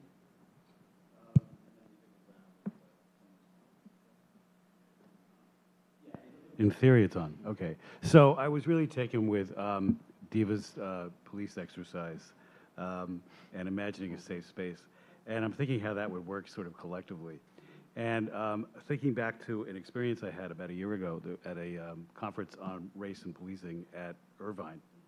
And, it was going on, and, a lot of it was very good, really interesting critiques. Nikki from Berkeley had some really great Nikki Jones presentation. Anyway, so about after lunch, a group of people would come in, young African-American women and two older white men, and they basically take over the conference. And they were from they said they were from a Black Lives Movement chapter in Los Angeles, and they had been, they kind of lost it because they had the police commissioner as the lunch speaker, and he's Charlie Beck, who's quite a skilled liar, actually, as it turns out. Anyway, they started arguing. They said, this is all nonsense. This is not what we should be talking about. What we should be talking about is police abolition. And this is a really big conversation going on around the country. And the pathway from here to there is really hard. I mean, we could go back and think the reason why police formed in the manner that we know them now was essentially about slavery and slave patrols back in right after the Civil War. But how do we reverse that and get back to this idea? So there's been a lot of writing about it, but most of it had to do essentially with replacing the police with local control, with self-control, meaning creating growing institutions to do that. So I'm curious if anybody in the panel can comment on the idea of how to grow institutions that actually can sort of negotiate and, I'm hesitant to use the word enforce, but instill norms that people are willingly and voluntarily abiding to. Great, thanks, Jeff. Okay, so we've got a number of questions, and for the panelists, I think some of them are directed, and actually we're going to start with you, Elias, so you can respond to Makotso's question. That was a great question. So the first thing I'll say is that, as it relates to Bill O'Reilly, that was my first lesson in seeing someone who kind of almost an actor kind of mode turns on a switch when he's on TV and turns on another switch when he's behind closed doors. Bill O'Reilly, as I think you may have referenced, was at the launch event for the My Brother's Keeper initiative, not because anyone forced him to be there, but because he had expressed interest when he learned about the work that we were doing early on, because he believed that more needed to be done in this space. So that's just a general note on Bill O'Reilly, and we all know what happened with him, so we'll leave that there. On the second piece, in terms of whether or not, kind of leaning a little bit into your question about reinforcing the issue, or not for that matter, a lot of the My Brother's Keeper initiative was rooted in data and ultimately elevating that data and spotlighting the data that it was already out there and kind of bringing it together. Data that many of us know that's become somewhat more common knowledge, that young boys and men of color are exposed to 30 million words less by the time they enter kindergarten, already putting them at a disadvantage, that there's a strong correlation between third grade literacy rates and the likelihood that a young man of color will end up incarcerated over time. And the data goes on and on, more prone to be a victim or a perpetrator of crime. You know, our incarcerated population is unfortunately overpopulated with men of color. So all that to say is that when really the president decided to do this, and in many ways in connection to Trayvon Martin, and when he gave that speech where he came out in the press briefing room, totally off the cuff, for us as staff, he kind of laid out the groundwork for what part of it ended up becoming the My Brother's Keeper initiative. That said, the Bloomberg involvement, which I can't lie, I took personal issue with, being a New Yorker, being one of the only New Yorkers on that team, was that we took what Bloomberg had done right on the issue. He did a lot of things wrong, obviously, with stop and frisk and on the law enforcement side, but he also created a program that Mayor Bill de Blasio still champions called the Young Male Initiative, which essentially took a very focused approach, a very data-driven approach, where he brought the police, believe it or not, the police chief, the head of Health and Human Services Education, to one table to talk about what more we could do to invest in these folks. The last piece I'll say here is that there was a lot of internal debate among staff to your question about whether or not how this associates with how we value the life of a young man of color, particularly in the wake of police-involved shootings. And to your point about mentoring and services, I am of the belief that we need to do as much as possible to make sure that not only everyone is successful in this country, but that our young men of color are successful in this country, because in order for us to continue competing nationally and internationally, we need to make sure that everyone's out on the field and equipped with those things. And as a man of color that got kind of those opportunities, I'm a firm believer of that. The other side of the argument that, again, was a constant debate is who as we look at these police-involved shootings, the media was always quick to, again, find the negative aspects of individuals, as Shanelle, as you mentioned, with Mike Brown. And whether or not it mattered if that person smoked weed or if that person stole a bag of chips was a big discussion point, is who is the victim versus who is the messiah of this issue. And how do we then send or provide the president with options to go out there and talk about this in a way that any president should be talking about it. And that was a big sticking point. The president, I think you all saw and we saw, obviously took the former and really, in as much as we as staff would argue about what approach he should take, he would take the more, I guess, honest and real approach and talk about it not only on a personal level, but also talk about it in a way that he felt was right. But it was a debate, and I'll end with how I started. That was the other lesson in kind of politics and being in those hallways and having a chance to play a role in advising and providing options that even for our progressive friends, there's always that friction. But again, there's so much more work to do. I mean, the My Brother's Keeper initiative is now across the country in localities, and the president has absorbed the effort into the foundation because he wants to continue doing this work. So as a matter of update, just wanted you to know that as well. But thank you for your question. Thanks, Elias. And of course, so we're not here to have a consensus or agreement or on everything, right? Yeah. So, Shanelle, why don't you go next on these issues, and then we'll turn to some democratic theory issues. Please. Go ahead. Well, do I have to be the first to say that My Brother's Keeper is incredibly lazy, I think, in its approach. I'm sorry. And I think the question that you asked or what you asserted was that the systemic root of the issue isn't being addressed. So anti-blackness, inherent anti-blackness against black people isn't being addressed in a program like My Brother's Keeper. And I mean, I don't mean to be critical. I think that, yes, I do. Okay. I don't mean to be disrespectful, that is, but I think the question is good, is a program that is bringing in mentors for black boys, addressing the issue of anti-black racism in schools, in jobs, in government, and is it getting to the crux of what it is that we're solving for? And I think that is a pitfall of the current political system, that the president can't radically address this issue in that position. And I mean, as far as I'm concerned, neither can Congress. And I think that they're pigeonholed into a particular kind of politic that doesn't allow them to even talk about anti-blackness openly the way that we're talking about it here. And so I think they're doing the job that they're meant to do, a very comfortable, safe, non-radical job of again, pointing the finger at black people saying, you know, pick yourself up by your bootstraps and fix the problem that is yours to fix.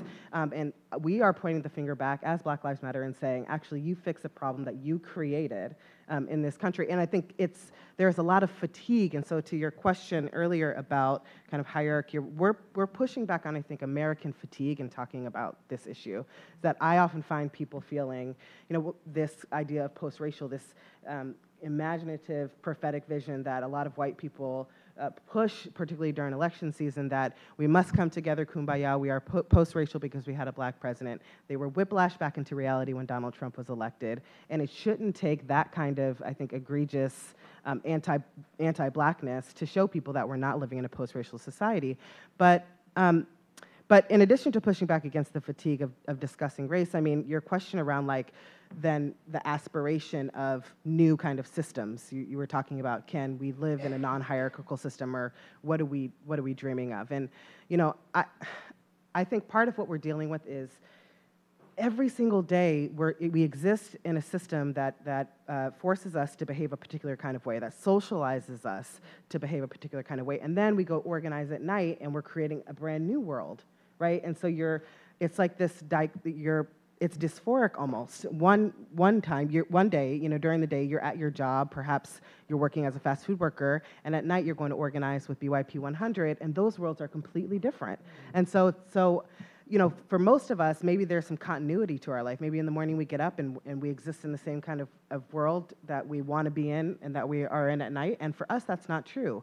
You know, during the day, we're socialized to live under a capitalistic regime where anti-blackness is so pervasive and insistent, and then at night we're building this other kind of prophetic visionary world where those kind of hierarchies don't necessarily exist. It's almost utopian, if you would, right? So I think there's a real question, there's a rub against between the aspirational world that we're building and the world that we're existing in. And somebody asked about metrics of success, and I think that's such a good question because I don't know if we can have a metric for success for a world that we've never realized. for something that we've never seen before. We say that we are dreaming of a world full of anti-blackness. Has anybody here ever lived in that world? Anyway, just a curiosity I have around metrics for success, and I'll pass it on to my next. Deva, you want to grab that? You were shaking your head at metrics. Yeah, So, well, yeah. so why don't you start there? And then Yes. there were also a number of other questions about the theory, about the efficacy, about the scale from Jesus, et cetera, about democracies outside. Go ahead. So And then- okay, so I have a lot of things to say, but in terms of metrics, I think there are ways to measure success. So there's one. There's one thing that I think that you were talking about, Shanelle, which is really profound, right? It's like, so how are you existing in the world that exists, and then also trying to dream the world that does not yet exist, right? But dream it in a practical way, right? Because I would say it's not utopian, right? As sort of theorizing this, I would say it's actually not utopian, because even though I think that's what makes the imagination pragmatic, is that utopias have a disconnect from the world as it is, right? In fact, there's a kind of disavowal. It's like we're going to wake up in a new world, right? Or the new world will be so different from this one, and we won't be able to sort of, there's a kind of radical break between the old and the new. Whereas I think with the Movement for Black Lives, I mean, with the work that you all engage in, there is a very deliberate idea about the steps that we have to make to get from this world to that world. You know, in sort of all of these aspects, right? Not just in terms of policy, but also in terms of personal transformation. Like one of the things that I've been so struck by is this idea that the work has to change you, right? Like that in the new world we'll need new subjects, right? But those subjects don't like sort of spring from the head of Athena, right? Like we have to make them in this process of creating a new world, new political subjects, I mean, right? Like so. So that's one thing. In terms of metrics of success, I think there's a lot of things that we can look at that are empirical. One, we can look at actual difference in officials who are occupying decision-making spaces, right? And this was already, it's just accelerated kind of dramatically this past week, but it had already been happening, right? One of the sort of the policy interventions that the Movement for Black Lives has been making have been hyper-local, right? Specifically around, and I wish Jessica Bird was here because she has all the data, but specifically around DAs, right? District attorneys, right? The movement has been flipping district attorneys since 2014, right? All over the country, and especially in the sort of deep South. So the most famous cases are, of course, of Anita Alvarez in Chicago, and also the woman in Florida. What's her name? The one who presided over. I'm sorry? Ayala? I don't remember. Oh, okay. Well, the district attorney also in Florida was, you know, drummed out of office as well, right? But also in little towns in Mississippi, right? Oklahoma, in the upper Midwest, like all over the country, the movement has been responsible for turning over these DAs. Oh, and Philly just just elected a new DA who has like sued the police department 75 times or something like that. So these kinds of interventions had already started happening. Now we see actual increase in elected officials who are on town councils, city councils, and in mayorships, right? Several mayorships have turned over, and also other kinds of city officials. We had the pleasure of inviting Tashara Jones, who is the treasurer of St. Louis, to the New School for a talk about, and she ran for mayor and lost by 800 votes. But there's real kind of practical, traditional American politics way to sort of measure the successful interventions of the movement. There's also, my big thing is discourse. It's also the way that the movement has changed the way that we talk about politics. Both the things that we talk about, right, the issues that are on the front of our agenda, right? For example, police brutality was not a thing that we talked about in the national political agenda before 2014. It just wasn't, right? And it's not that those things, it didn't come up, but it wasn't a perennial, it didn't have a perennial place in our kind of short list of national political issues that we talked about, right? Certainly the idea of abolition was not an idea, right? And I thought of myself as a good lefty, had never really thought about police and prison abolition before that time. I mean, I knew that there was a lady named Ruthie Wilson Gilmore, but like that was, you know, that was it, right? Professor Gilmore. So you know, so the things that we talk about, but also the way we talk about those things, right? So in terms of self-care, in terms of intersectionality, in terms of things that are more fun than that, right? In terms of #GetFree, right? Like, just in terms of the way that we are described the world that we share, right? So you mentioned Iran, right? The way that we describe the world we share has been shaped in ways that we don't even always recognize by the movement and its language. And then the other thing I think that the movement has had an impact on is some of our social practices, right? Some of the ways that we interact with each other, and the ways that we interact with political issues, or what we can kind of consider to be political or social issues that we can deal with collectively. And I want to say that I think that part of what the movement is doing is trying to get away from binaries, right?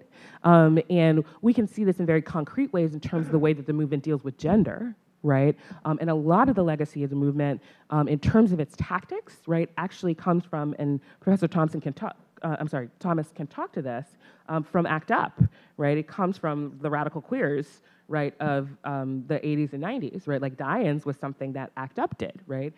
Now they have made innovations, like here in New York City, you know, Black Lives Matter has done sort of actions that are truly unique, but often with a sense of joy, right? Like and fun.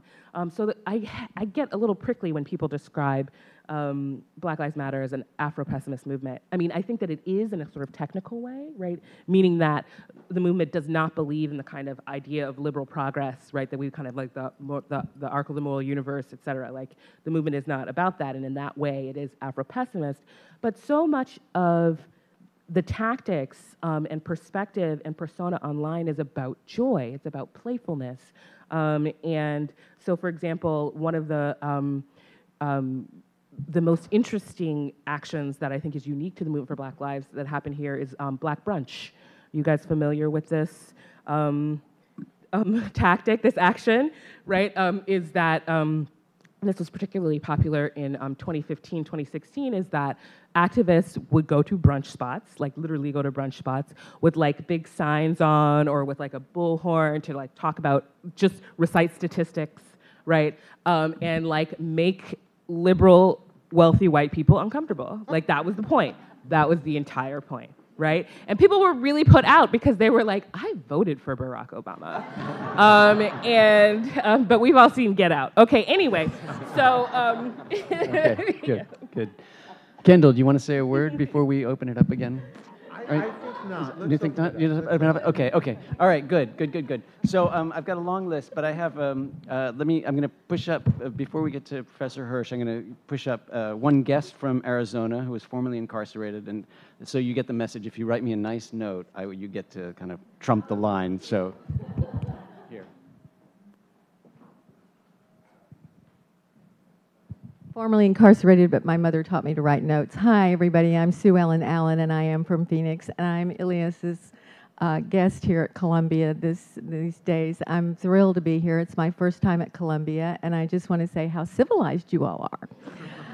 This is I think, very important discussion, and it's been very civilized. I am a privileged white woman who went to prison at 57 years old. And if you had told me what I was going to see and experience, I was very naive, and I would have said, oh no, not in America, we don't treat people that way. And I was wrong, we do. I entered Joe Arpaio's jail, I know you all know who he is, with advanced breast cancer, and I went to have my breast cut off with shackles, handcuffs, belly chains, in the back of a van, on a bench, without a seatbelt, just like Freddie Gray, with a rough ride. Every time I went to the hospital, it was that way. And yes, I fell off. Fortunately, I didn't break a hip or anything, because I am of an age where I could do that. I am outraged at what I experienced. And I'm sorry I have come to the table late. I'm really ashamed of that.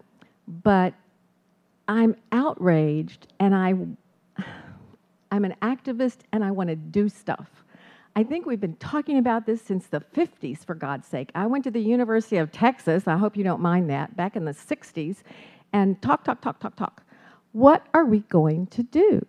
because, and I asked the panel this, because it's very civilized to talk about it.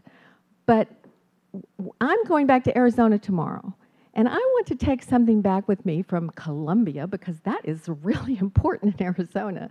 And I want to know what I can tell my Republican, I do have a few Republican friends, but my progressive friends on what can we do? Where is the outrage and what is the action plan? Because like Freddie Gray, people don't think, oh, that can't happen to you. I want to see white people here that are outraged. I want white people to start speaking up. And we're not having that conversation. And I'm pissed off about it. So how are we going to do that?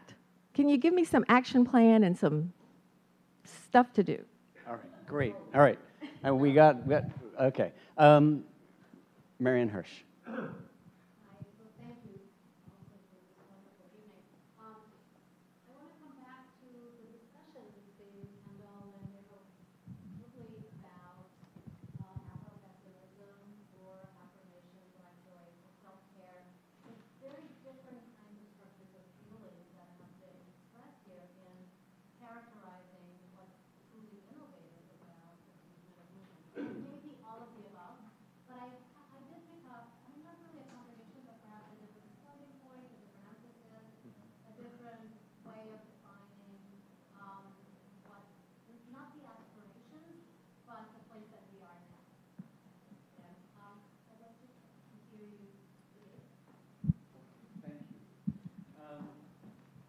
Yeah, so one of the things that I was interested in hearing was the sort of way in which, or the parts of the movement which were discussed. And I think that there was a lot of discussion about discomfort, and I want to hear more from this room about some parts of this movement that may make some of us uncomfortable. So, movements in Ferguson and movements in Baltimore, the people who were throwing tear gas canisters back at police, who were kind of expressing a rage that could no longer be contained and not being heard and not being listened to.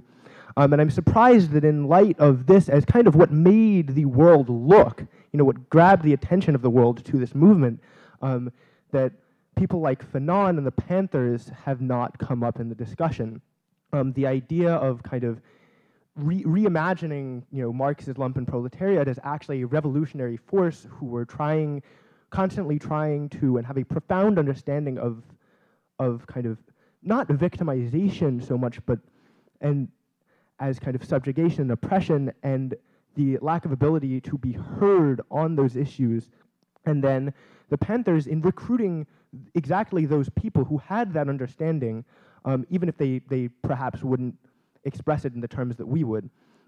And I think that there, in the focus on electoral politics, there was an interesting article that was sent sort of later, slightly walked back, by Kwame Rose about why he was not voting for Bernie Sanders, and the sort of lip service that even the most liberal politicians gave to the movement.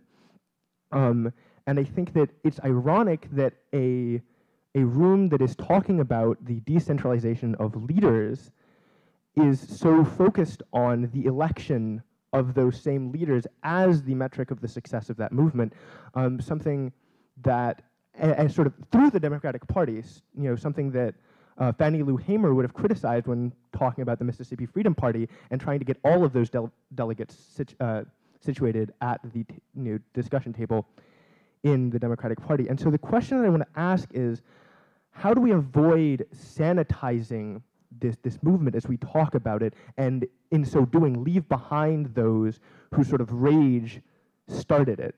Specifically, how do we intellectualize the movement? Because I believe that that is necessary without, in the same breath, sanitizing it. Thank you. Suraya? Two very quick questions. I just wanted to ask about the global Black Lives Matter movement, both in terms of hierarchy and in terms of global citizenship. So you spoke a little bit about the sort of the table structure and how that sort of tries to dissipate hierarchy, but it's a question, or it's a conversation that happens a lot in the UK talking about how often the conversations are still centered on the African American experience and the African American experience of race.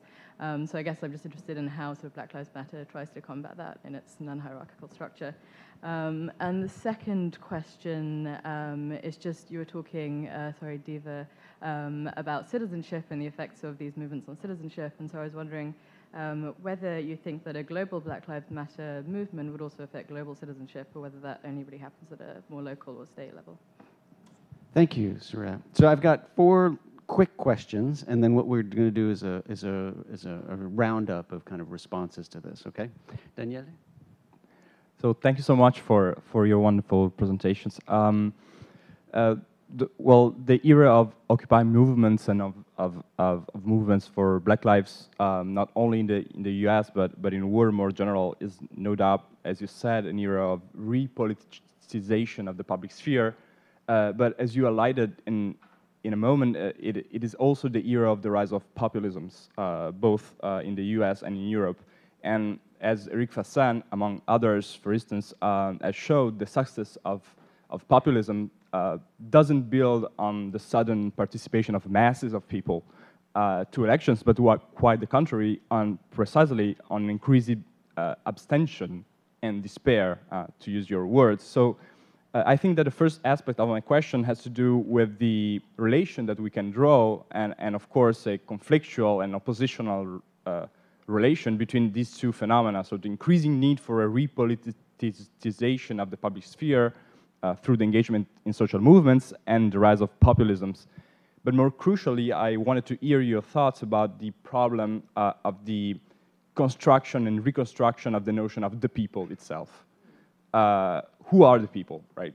And how, against the appropriation and shaping of the notion of the people that is currently made by populist leaders all around the world, so how social movements like Black Lives Matter actually contribute also to a reshaping of this very notion. And when you said that democracy constantly needs to correct itself, I was thinking that maybe it also needs to constantly redefine the very notion and embodied reality of the people, right? Which seems to me to be a crucial field of struggle nowadays. Thanks.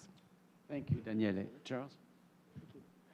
Thank you. My quick comment question is just on the role of hashtag Black Lives Matter with Black Lives Matter. I think when we're thinking about what's unique, novel about the movement, I find it really interesting that, it seems a lot of the other movements we've studied struggle with how the dissemination of their message and using the digital or using the media to affect the analog, the physical. And I see it's just interesting to me that the movement arose in this virtual ecosystem, Twitter, that's also favored by the president and by neo-Nazis. And it seems that there's this immediacy of interaction, sort of touching on the democratic interaction between people. And so I just was broadly interested in how hashtag Black Lives Matter and Black Lives Matter operates in that virtual ecosystem and how it affects its democratic objectives as a movement. Jennifer? My question is about funding, and as the movement or the movements have gained support and funders, how it's maintained a sense of democratic experimentation, or if that's been an issue at all. Okay, great. And we've got one more. Hold on. Yeah. Thank you. So my first question is about the inclusiveness of the movement, because I think there's a kind of a tension between the idea of blackness and kind of the appeal to the oppressed, right? So in a way, what are the limits of kind of the hashtag or blackness itself to actually include all the oppressed? And on the other is basically the consequences of this inclusion, because in a way, if we think about blackness as the oppressed race by excellence, we can say basically that we are reifying, in a way, blackness as the oppressive, as the oppressed, and also kind of loses its kind of distinctiveness, if you will.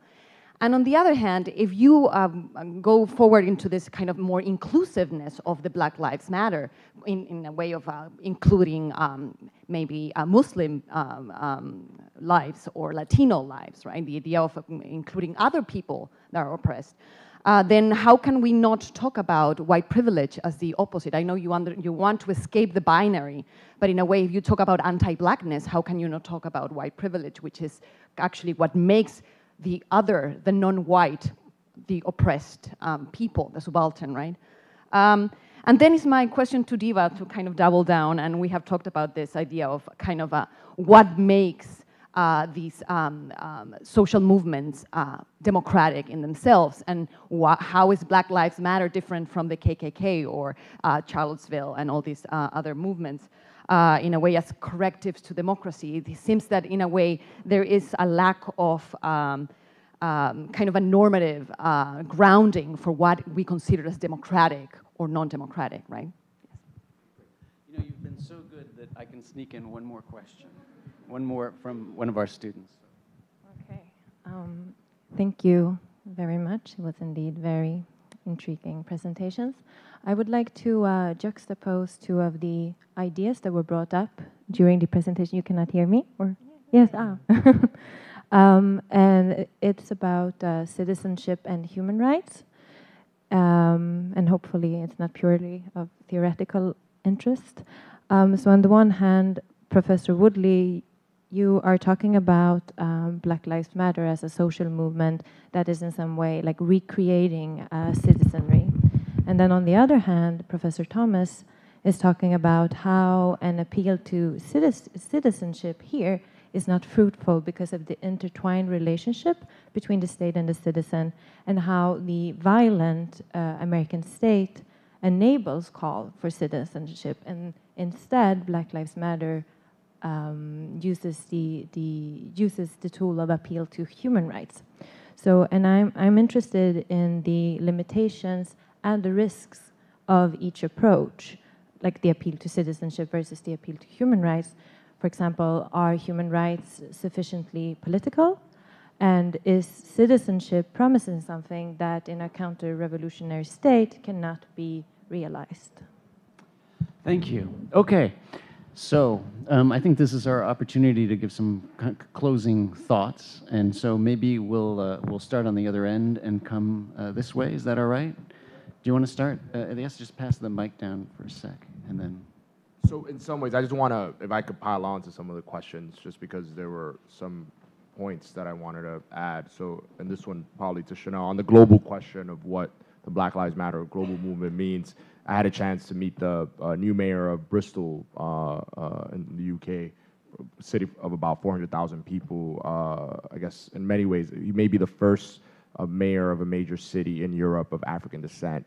And he attributes his success in winning the mayoralship to essentially leaning on the Black Lives Matter movement here in the US. So as you kind of see those examples, and hopefully we see more of those, how does that attribute to that global question? I just want to kind of add that piece. And then the second piece on this, on the question of, I guess, kind of seeing the current rise of the resurrection of the neo-Nazi movement in Charlottesville, whether or not that kind of serves as I think a lot of the Black Lives Matter movement, for better or for worse, has been rooted in police-involved shootings.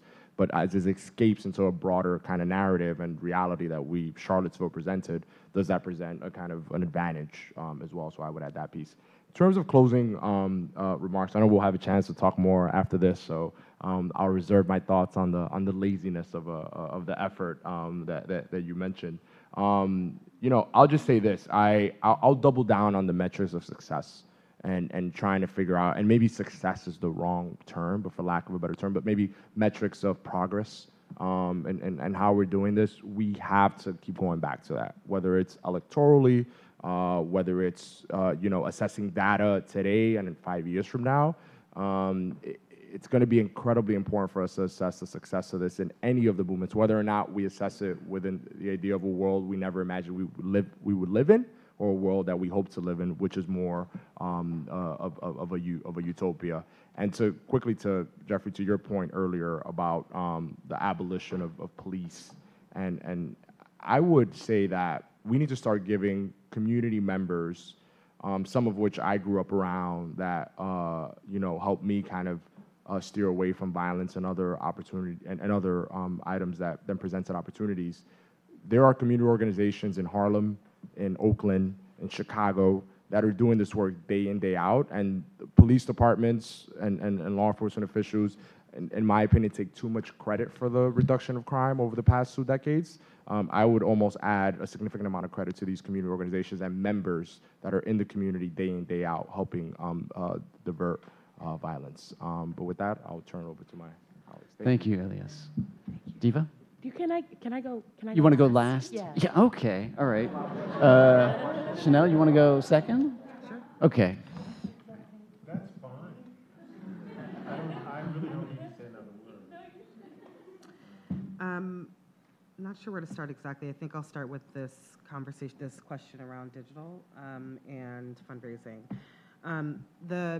Obviously, social media plays an incredible part in our work, and I also want to stress that movements don't combust online. And people ask us this question all the time: how did you start a social movement? It's such an interesting question. It really speaks to, I think, our public education system or lack thereof of education around social movements or how they start. I mean, we're talking about communities of people who have been over-policed or hyper-policed or live in debtors' cities or whatever, who are experiencing such suppression that in a moment, for example, you could take St. Louis or Ferguson as an example of a city that experienced an incredible amount of prejudicial policing and poverty that resulted in an uprising. And it could almost be methodological at this point if you look at the cities that have been experienced that kind of suppression and also experienced police shootings that garnered a lot of attention that may have been then catalyzed by social media. But I mean, I'd be curious, and I don't know a lot about it, in discussing a little bit more of what the process looks like, about the suppression that exists, the incident that occurs, and then the what happens with social media and how much that ends up feeding back into what's happening on the ground. But they certainly don't spark on social media. The funding question is really interesting because we live and are existing in a society where nonprofit organizations rely on institutional funding mostly to get resources, including us. And we are trying eagerly to move away from that model. We also have a base of people who are the most disenfranchised. And so it's challenging to both try to raise money from people who don't have a lot of money, but then to not also rely on systems, on institutional donors who would have otherwise not had our back if it weren't a very trendy thing to pick up on. And next year they'll be on to something else. And so it's a question about sustainability, long-term sustainability, and I think building Black economic power so that we can rely on the folks within our communities to raise money from. And they do give, and generously. In a way, I would consider it a form of tithing for a lot of Black people to give back into this movement. I don't know if there are some of the questions, I don't understand some of the questions you all asked. I'm sorry, maybe I'm dense, but they're... You're going to be at the new school for a year. It'll start to sink in. I'm trying to figure it out. But there's something around like how the KKK, Black Lives Matter is different than the KKK. And I think the one thing is just in terms of pushing back against, what we're not experiencing as democracy right now, or what we want to be experiencing. Obviously, I mean, the KKK seeks to reject people and pathologizes anybody that's not white. And so I don't know if I heard your question right, but we're obviously not aiming to pathologize people, and we're not seeking to reject anybody. And there isn't, people say the question, well, what about Muslims and all lives matter? Black Muslims exist, Black Latinx people exist. We are not a monolith in the way that we live in the world. And that the intersection of Blackness and other identities is something that's front and center for what we deal with all the time. And in fact, we have Afro Latinx folks, working ferociously to support people in Puerto Rico. When the Muslim ban was, people were working on rejecting the Muslim ban when it first came out. We had, Black Muslims who were on the front lines working at that, who were also saying Black Lives Matter. And so that the way that it shows up, the way that this movement, I think, is intentionally devised is such that it's as inclusive as possible, which does obviously create, as intersectionality does, a paralysis me and Deva just talked about this in our class, can create a paralysis on what to work on first, or how to address things. And because our hands are we're so limited in our time that it often does become an issue of, well, are we excluding people? But we do aim to be incredibly inclusive. And then I think the last thing I'll just say about the global question, we are working with people, Black organizers in the United States who've never traveled outside of the US. And we're also working with folks in other countries who've never been here. And so in having those conversations, we're learning each other for the first time ever, learning what our different governments, how they treat us, what our relationship to organizing is, what organizing models in different countries look like. And so there's a big conversation about, even in traveling, we have folks here who don't have passports, who some of which can't get passports, either they don't have the money, they can't get to the building, something like that. Some of their gender markers aren't recognized on their passports. I mean, we're talking about a number of just basic questions that we have to get to before we can even say, how do we organize globally across borders in support of and celebration of Black lives when we can't even get to the passport office? So, so it's just, there's just like some real fundamental questions around, there's like these big questions that you all are asking, and I appreciate them so much. And for so many of the people we work with, it'll be a long time before we get to those. Thank you, Shanelle.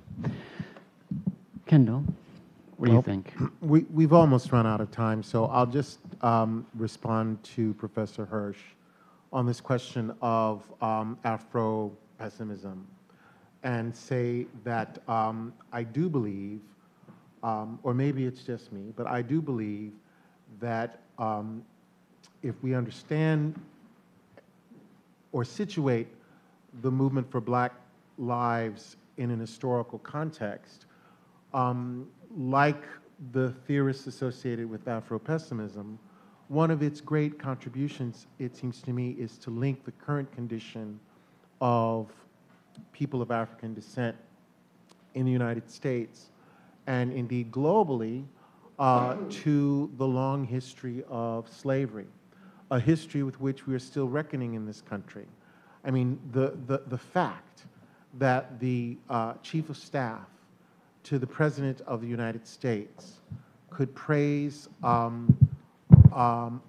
slave-owning traitor as an honorable man, right? At the same time, that president's FBI is working on and issuing reports about Black identity extremists as terrorists, suggests that the history of slavery in this country is not yet finished, and that the political action in which we in racial justice movements are involved today must, because of the ethical debt that it owes and because of the political intelligence that it enables, connect current struggle to that long history of the slavery which is not yet finished, whose central fact was the brutalization and the violent dehumanization of the possibility, right, of a Black life that could be lived outside the specter of social death, right? And in an age in which a Black man selling loose cigarettes on the street could be quite literally choked to death, right? I think, in our current political practice, have to connect these contemporary practices to the rope that was used in lynching and to the whip that was used in slavery, right?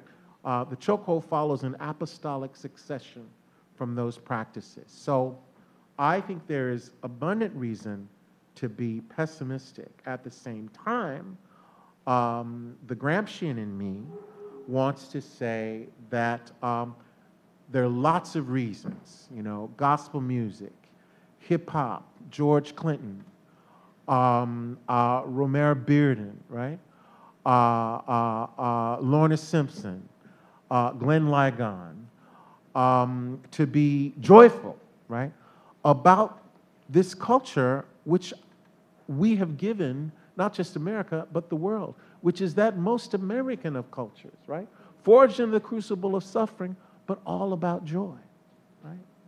So the possibility for the repoliticization of the public sphere in this country that Black Lives is offering is also at the same time a challenge and an invitation to those who are non-Black, right? I'm coming more and more to say that it's important to distinguish anti-Black racism from white supremacy, because I think we're living in a moment, if you look at, you know, the abject condition of large numbers of white Americans, to go back to the point that you were raising, right?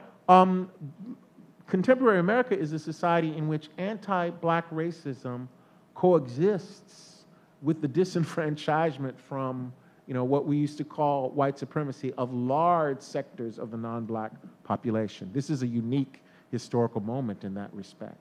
So I am pessimistic. I am pessimistic. You know, we fought for and won this new legal order in which our former legal equality was secured, and yet we have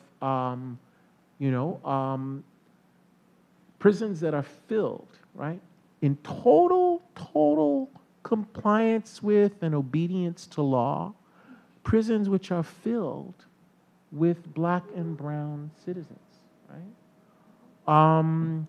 You go over to Harlem, you know, I was reading the TV screen in the cab over here, and somebody was saying that, you know, we have this low unemployment, we have more jobs than we have people to do them, and yet if you go over to Harlem, right, it is another world, right? If you go to South Bronx, East New York, it is another world, right?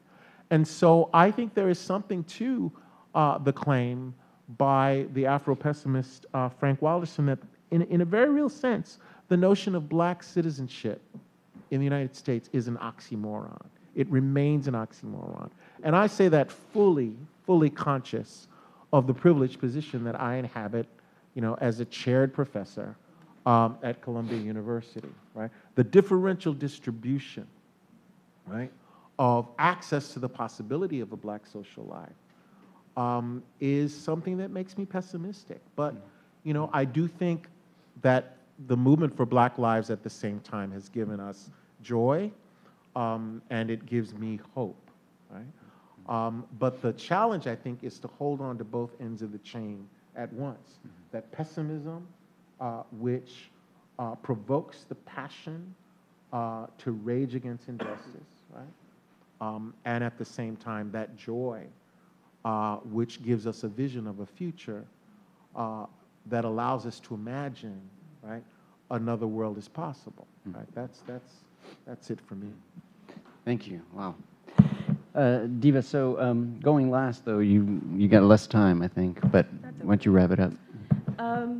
Let me just say, instead of sort of replying to different questions, is that I just want to be in dialogue with Professor Thomas about this idea, and hopefully it will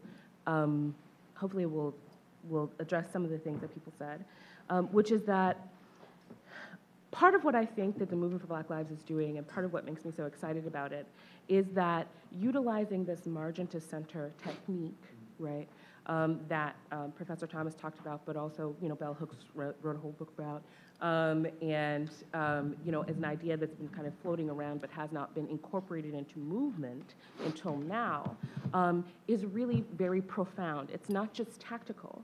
I think that it has really deep theoretical implications, because I think what it's about is disturbing the notion or the identity of the universal liberal individual, right, with the human, right? What it is about displacing that idea, right, of the universal liberal individual, that identity with the human.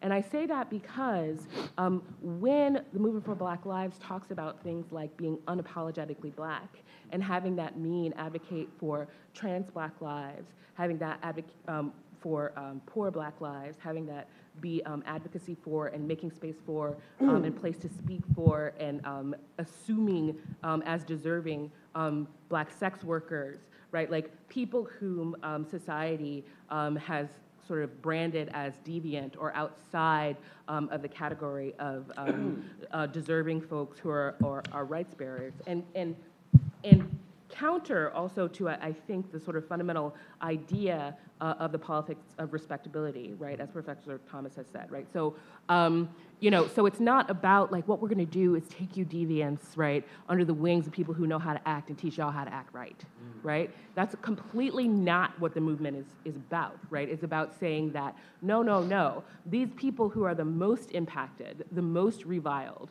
the most left out, the most disadvantaged, this is where we find the human, right? This is where we find the human. And furthermore, that category of the human is not a universal category.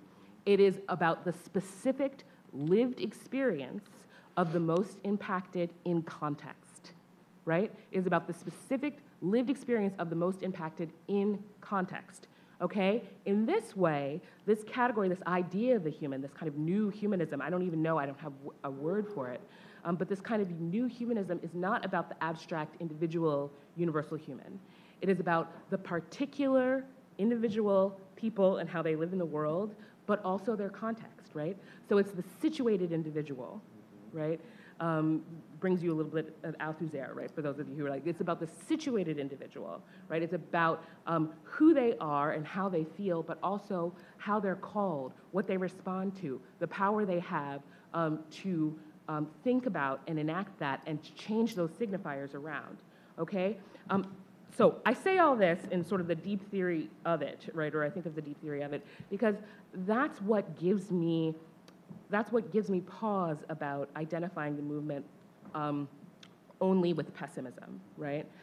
Because although I think that certainly the movement wants to deal with the facts of the afterlife of slavery, right? That we are all aware of, I don't think that the movement actually wants to be tethered to those facts by a chain, right? And I think that the movement wants to say, yes, these are the facts of the afterlife of slavery, and we can see that in the lived experience of all these individuals in context, and the things, the structural elements that make up that context, including white supremacy, right, especially white supremacy. But what we're doing is claiming, and in this way kind of remaking citizenship from a kind of sort of legal category, right, or a hollow kind of individualist category, like the citizen is the one who sort of goes to the public square and sort of makes a speech or votes or whatever, but instead reclaiming the citizen really as one who makes collective decisions and governs themselves, right? It's a democratic citizen that they're kind of imagining. And that citizenship, that feeling of self-governance starts with the most impacted, right? And in that way, it's not inclusive, right? It's not about rejecting people or excluding people. It's about centering the most marginalized, right? So it can feel like rejection or being excluded or being left to the side, but it's not actually about that. It's about saying, no, no, these people that you haven't been talking about, these people that you've been ignoring, these people who have been, these people actually have to be the center of the conversation. And what you have to do is not go away, not be rejected, not be decimated or ethnically cleansed, but instead to listen. Thank you.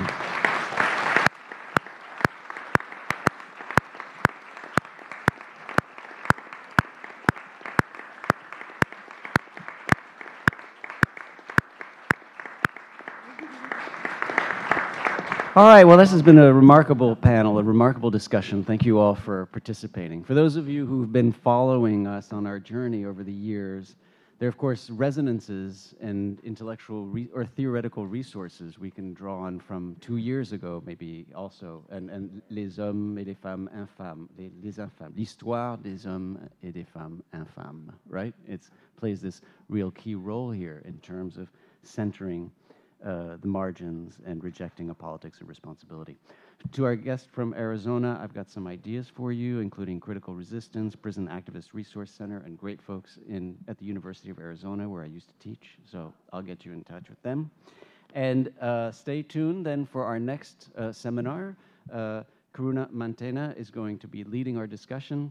And we'll have Uday Mehta, Banu Bargu, and Akhil Bilgrami, and it'll be on nonviolent protest, Satyagraha.